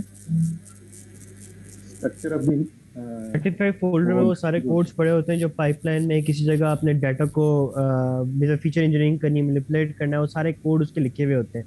मशीन लर्निंग तक जितने कोड डिप्लॉयबल होते हैं ना, उसके अंदर उन्होंने अलग नोटबुक्स बनाई होती हैं आर्टिफैक्ट्स के अंदर, तो हम वही पुट करके ना कोड रन कर सकते हैं फिर से। तो जिस तरह कोड कर रहा होता है उस तरह वो कर रहा होता है। उसके अंदर डिफरेंट मशीन लर्निंग मॉडल भी सेव होते हैं, जो सबसे एक्यूरेट है वो आप जो है ना उसको इस्तेमाल भी कर सकते हैं, उसकी भी नोटबुक सेव हो रही है सर। ठीक है। अच्छा देखिए, आर्टिफैक्ट बहुत इंपॉर्टेंट फाइल है, फोल्डर है। आर्टिफैक्ट के अंदर आप अगर अमेज़ॉन को छोड़ के आप अपनी मशीन बनाई हुई, अपना सर्वर बनाया हुआ, आपने अपने यानी ऑर्गेनाइजेशन में लगाया हुआ है और वहाँ पे ये सारा जो काम किया है वो डिप्लॉय करना है, आर्टिफैक्ट का फोल्डर उठाओ, MX नेट जो हमारे पास यानी लिनक्स का सर्वर है वो आप यानी पैकेज इंस्टॉल करें और वहाँ पे आर्टिफैक्ट के जरिए आप लोड करें। सारा का सारा ये जो काम आपने किया है ना ट्रेनिंग के बाद, लोडिंग वाला, API को बिल्ड करना, बनाना, वो सारा काम करके आपको दे देगा। तो आर्टिफैक्ट जो फोल्डर है ये बहुत इंपॉर्टेंट है जब आप डिप्लॉयमेंट करेंगे अमेज़ॉन को छोड़ के। जी, कोई कुछ कह रहे हैं? Sir artifact and manifest files same? Artifact के अंदर वो मैनिफेस्ट फाइल वगैरह वो आर्टिफैक्ट के अंदर ही होती है ना सारी चीज़ें, ठीक है। मैनिफेस्ट फाइल उसकी वो एक्सटेंशन है, तो अभी हम देखेंगे वो सारे काम करेंगे। तो आर्टिफैक्ट, मैनिफेस्ट ये यानी पैरेंट और उसकी यानी चाइल्ड है, तो उनको देख लेते हैं। एक्सप्लोर करना, डेटा को एक्सप्लोटरी एनालिसिस पूरा है कि डेटा को देख के एक्सप्लोर करना, विजुअलाइजेशन से उसको एक्सप्लोर करना, तो उसके लिए एक फाइल बनी होगी। फिर क्या है, generation notebook, mod, median, mean, variance, standard deviation, stats की सारी प्रॉपर्टीज और फिर आगे जो भी उसने काम किए वो सारे काम इसमें मौजूद हैं। तो बस इतना सा है और तो कुछ नहीं है इसमें, कोई मुश्किल दोस्तों? नहीं सर, अभी तक तो ठीक है। अब ये है कि नमाज वगैरह पढ़ के इसको ज़रा ना अच्छी तरह रिफ़्रेश होके देखें और टॉपिक देखें, क्या टॉपिक हो, आपने टॉपिक खोला है ना अपने जहन में, किताब वगैरह सब यानी सिर्फ हेडिंग देख के उसके बारे में ना 3-4 बुलेट्स लिखें और फिर उन्हें फाइंड करें कि वो चीज़ें हैं या नहीं, लिख लें या अपने जहन में ही रिपीट कर लें। तो अगर कोई भी हेडिंग देख के उसके बारे में उसकी डिटेल या बुलेट्स आपके जहन में आ रहे हैं ना, तो वो देखें बुलेट्स कम ही ज़्यादा है, तो उन बुलेट्स में इजाफा हो सकता है, तो वो करने की कोशिश करें। तो आपका एग्ज़ाम कोई मुश्किल ही नहीं, आसान। सर एक क्वेश्चन है सर एक क्वेश्चन है सर मेरे थोड़ा सा प्रॉब्लम आ रही थी, तो मैं आपको जो है ना सर वो बताना चाह रहा था। सर इस वक्त मेरे जो यूज़र है ना सर, उसमें से मैंने सारी की सारी जो है ना वो ली हुई है, प्रिविलेजेस ली हुई है सर उस पर। क्या आपने? मतलब कि जो अमेज़ॉन मेरी प्रोफाइल है ना उसमें मेरा IM यूज़र है ना, मैंने सारे प्रिविलेजेस खत्म किए हुए हैं। तो मेरा अभी भी जो बिल है वो बढ़ रहा है, लेकिन मुझे समझ नहीं आ रहा कि क्यों वो कंज्यूमर है, क्योंकि कोई नोटबुक इंस्टेंस भी नहीं चल रही, कोई चीज़ भी नहीं चल रही, लेकिन मेरा जो नोटबुक है वो कंज्यूम हो रही है इस वक्त। अच्छा, ऐसे बकेट में कुछ चीज़ें रखी हुई होंगी, ठीक है, या दूसरे ऐसे बकेट्स के अभी हमने इस्तेमाल किया, वहाँ से डेटा डाउनलोड करके डिलीट कर दें। एक मिनट सर, मैं आपसे स्क्रीन शेयर कर देता हूँ, तो सर आप एक दफा देख लें तो मुझे बता दें सर। अच्छा देखो, सबसे बेस्ट में मैं भी नहीं देख पाऊंगा, मैं इसका सिंपल सॉल्यूशन आपको बता रहा हूँ। इनके AWS के सपोर्ट सेंटर को आप यानी कॉल करें, वो क्विक देख के आपको बता देंगे कौन सी एग्जैक्ट चीज आपकी कहाँ पे चल रही है, तो आपका बिल सर वो उनको मैंने भी मेरा मसला आ रहा था ये, और ये लास्ट मंथ की बात है, तो मैंने उनसे वो स्पोर्ट पे उन्होंने मुझे एक चीज़ बताई थी कि आप इस चीज़ को ऐसे बंद करें पहले, फिर इसको ऐसे मतलब उन्होंने एक स्टेप वाइज उन्होंने मुझे बताया कि आप इस चीज़ को ऐसे बंद कर सकते हैं, इसको ऐसे बंद करें, इसको ऐसे बंद करें। उनको पहला मुझे लिंक सेंड किए, तो ये अगर स्पोर्ट से रब्ता कर लेंगे तो वो उनको बेस्ट गाइड कर देंगे, और वो 1 घंटा 2 घंटे जितने टाइम भी लगेगा ना आपको चीज़ें बंद करने में, तो वो आपको स्पोर्ट पे वो साथ रहेंगे चैट में, और वो आपको बताते रहेंगे साथ साथ। वो चैट पे भी आ जाते हैं, कॉल पे भी आ जाते हैं, तो ये कॉल पे भी आ जाते हैं, बिल्कुल ऐसे। तो रिकमेंडेशन ये है कि Amazon सपोर्ट जो होगी वो उसका लिंक है स्पेसिफिक, कोई लिंक है स्पेसिफिक? वो आपको लिंक्स, मतलब फॉर एग्जांपल आपकी कोई भी सर्विस ऑन है, S3 बकेट में आपका डाटा है, तो वो आपको बता देंगे आपकी S3 बकेट में फलां रीजन है, उसमें आपका डाटा जो है वो पड़ा हुआ है, तो वो डाटा डिलीट करते हैं। फॉर एग्जांपल आपकी कोई चीज़ डिप्लॉय है, कोई आपने कोई मतलब यूज़र बनाया हुआ है, वो यूज़र आपको डिलीट करना होगा, तो वो आपको यूज़र का बता देंगे कि यूज़र आपने कैसे डिलीट करना है। तो जो चीज़ें जितनी भी चीज़ें आपकी ऑन होंगी ना, सर्विसेज ऑन होंगी, वो सारी आपको बता देंगे। सर ये जो भाई आपने देखिए, चलिए ठीक है सर, ये बिलिंग में पहले चेक कर लें, ये पूरा बिल उसको देख लें कौन सी सर्विस जो है ना कॉस्ट उसको डाल रही है, तो उस सर्विस को जाके बंद कर दें। हाँ, बिल पे स्पेसिफिक लिखा हुआ आ रहा होता है, आप यहाँ बिल सर्विस पे भी जाते हैं कंसोल के अंदर। अच्छा देखो, ये सपोर्ट सेंटर वगैरह यहाँ से आपको आ गया, यहाँ से आप क्यूरी वगैरह रेस कर सकते हैं। ये बिल ऑप्शन पे जब आप जाते हैं तो वहाँ पे आपके पास जो पैसे चार्ज हो रहे हैं ना डेट वाइज, वो पूरी डिटेल आ रही होती है, उस पर आप क्लिक करते जाएं तो वो आपको पता भी चल जाएगा। तो सबसे बेस्ट वे है कि सपोर्ट सेंटर पे कांटेक्ट करना। ये सिस्टम ही मेरा स्लो चल रहा है जी। अच्छा सर, एक क्वेश्चन है आपका जो हेलो जी इमरान। अच्छा, इसमें ये है कि जब आप कहते हैं कि जब हम अपनी प्रैक्टिस वगैरह कर रहे हैं तो डाटा बकेट में रखते हैं, और जब आप बंद करने लगे तो आप अपना डाटा रिमूव कर लिया करें वहाँ पे, ठीक है, ताकि आपको बिल ना पड़े या कोई ऑब्वियसली उसकी कॉस्ट है। लेकिन अब हमें बड़ा डाटा 50 GB का डाटा, या जो मॉडल ट्रेन करने में ह्यूज डाटा सेट भी होते हैं हमारे, तो क्या, और अगर हम प्रोफेशनल एनवायरनमेंट में हैं, किसी क्लाइंट साइड पे हैं, तो क्या ये हम प्रैक्टिस उस वक्त क्या प्रैक्टिसेस होती हैं जो कि डाटे को हम रखें और वो कॉस्टिंग भी मिनिमम हो, और ये सोल्यूशन भी हो भाई वहाँ पे हम रिमूव भी ना करना चाह रहे हो डाटा, और इस तरह का डाटा परमानेंट रिजाइड करना वहाँ पे, उसको ऑप्टिमाइज वे में रखना, ये थोड़ा सा मैं गाइड चाहता हूँ। अच्छा इमरान, S3 बकेट्स की यानी जो कॉस्ट होती है ना, वो बिल्कुल उन्होंने सबसे कम ही रखी है, कुछ सेंट है, ठीक है, पर्टिकुलर यानी स्टोरेज के। तो जीबीज के यानी कुछ आपसे यानी $1 महाना ले रहा होगा या $2 ले रहा होगा, तो वो वैसे इतनी कम होती है कि आप क्लाइंट को जब बोलते हैं भाई ये डेटा है और ये आपके यानी इतना बिल बना है, तो आपको दे देते हैं, इनवाइस बना दें आप उनको, ठीक है, कि भाई ये आपके वो हैं। और अगर आप कहते हैं मैं अपने पास से डिलीट कर दूँगा, फिर नेक्स्ट टाइम यानी इस पर यानी दोबारा फ्लोटिंग जो भी कॉस्ट आएगी वो आपको देना पड़ेगी, ठीक है। चलें दोस्तों, फिर आज के लिए इतना ही रखते हैं, और all the best for your quiz, और इंशाल्लाह ताला उम्मीद है कि आप लोग 100% ही लाएंगे, बाकी तो रिजल्ट आने के बाद ही पता चलेगा आप लोग कितने रिजल्ट आए, लेकिन मेरी दुआ है कि आप लोग 90+। ठीक है, तो आज की क्लास को एंड करते हैं, इंशाल्लाह फिर नेक्स्ट क्लास में मिलते हैं। जब तक के लिए दुआ में याद रखिएगा। अल्लाह हाफिज़। अल्लाह हाफिज़। अल्लाह हाफिज़। Recording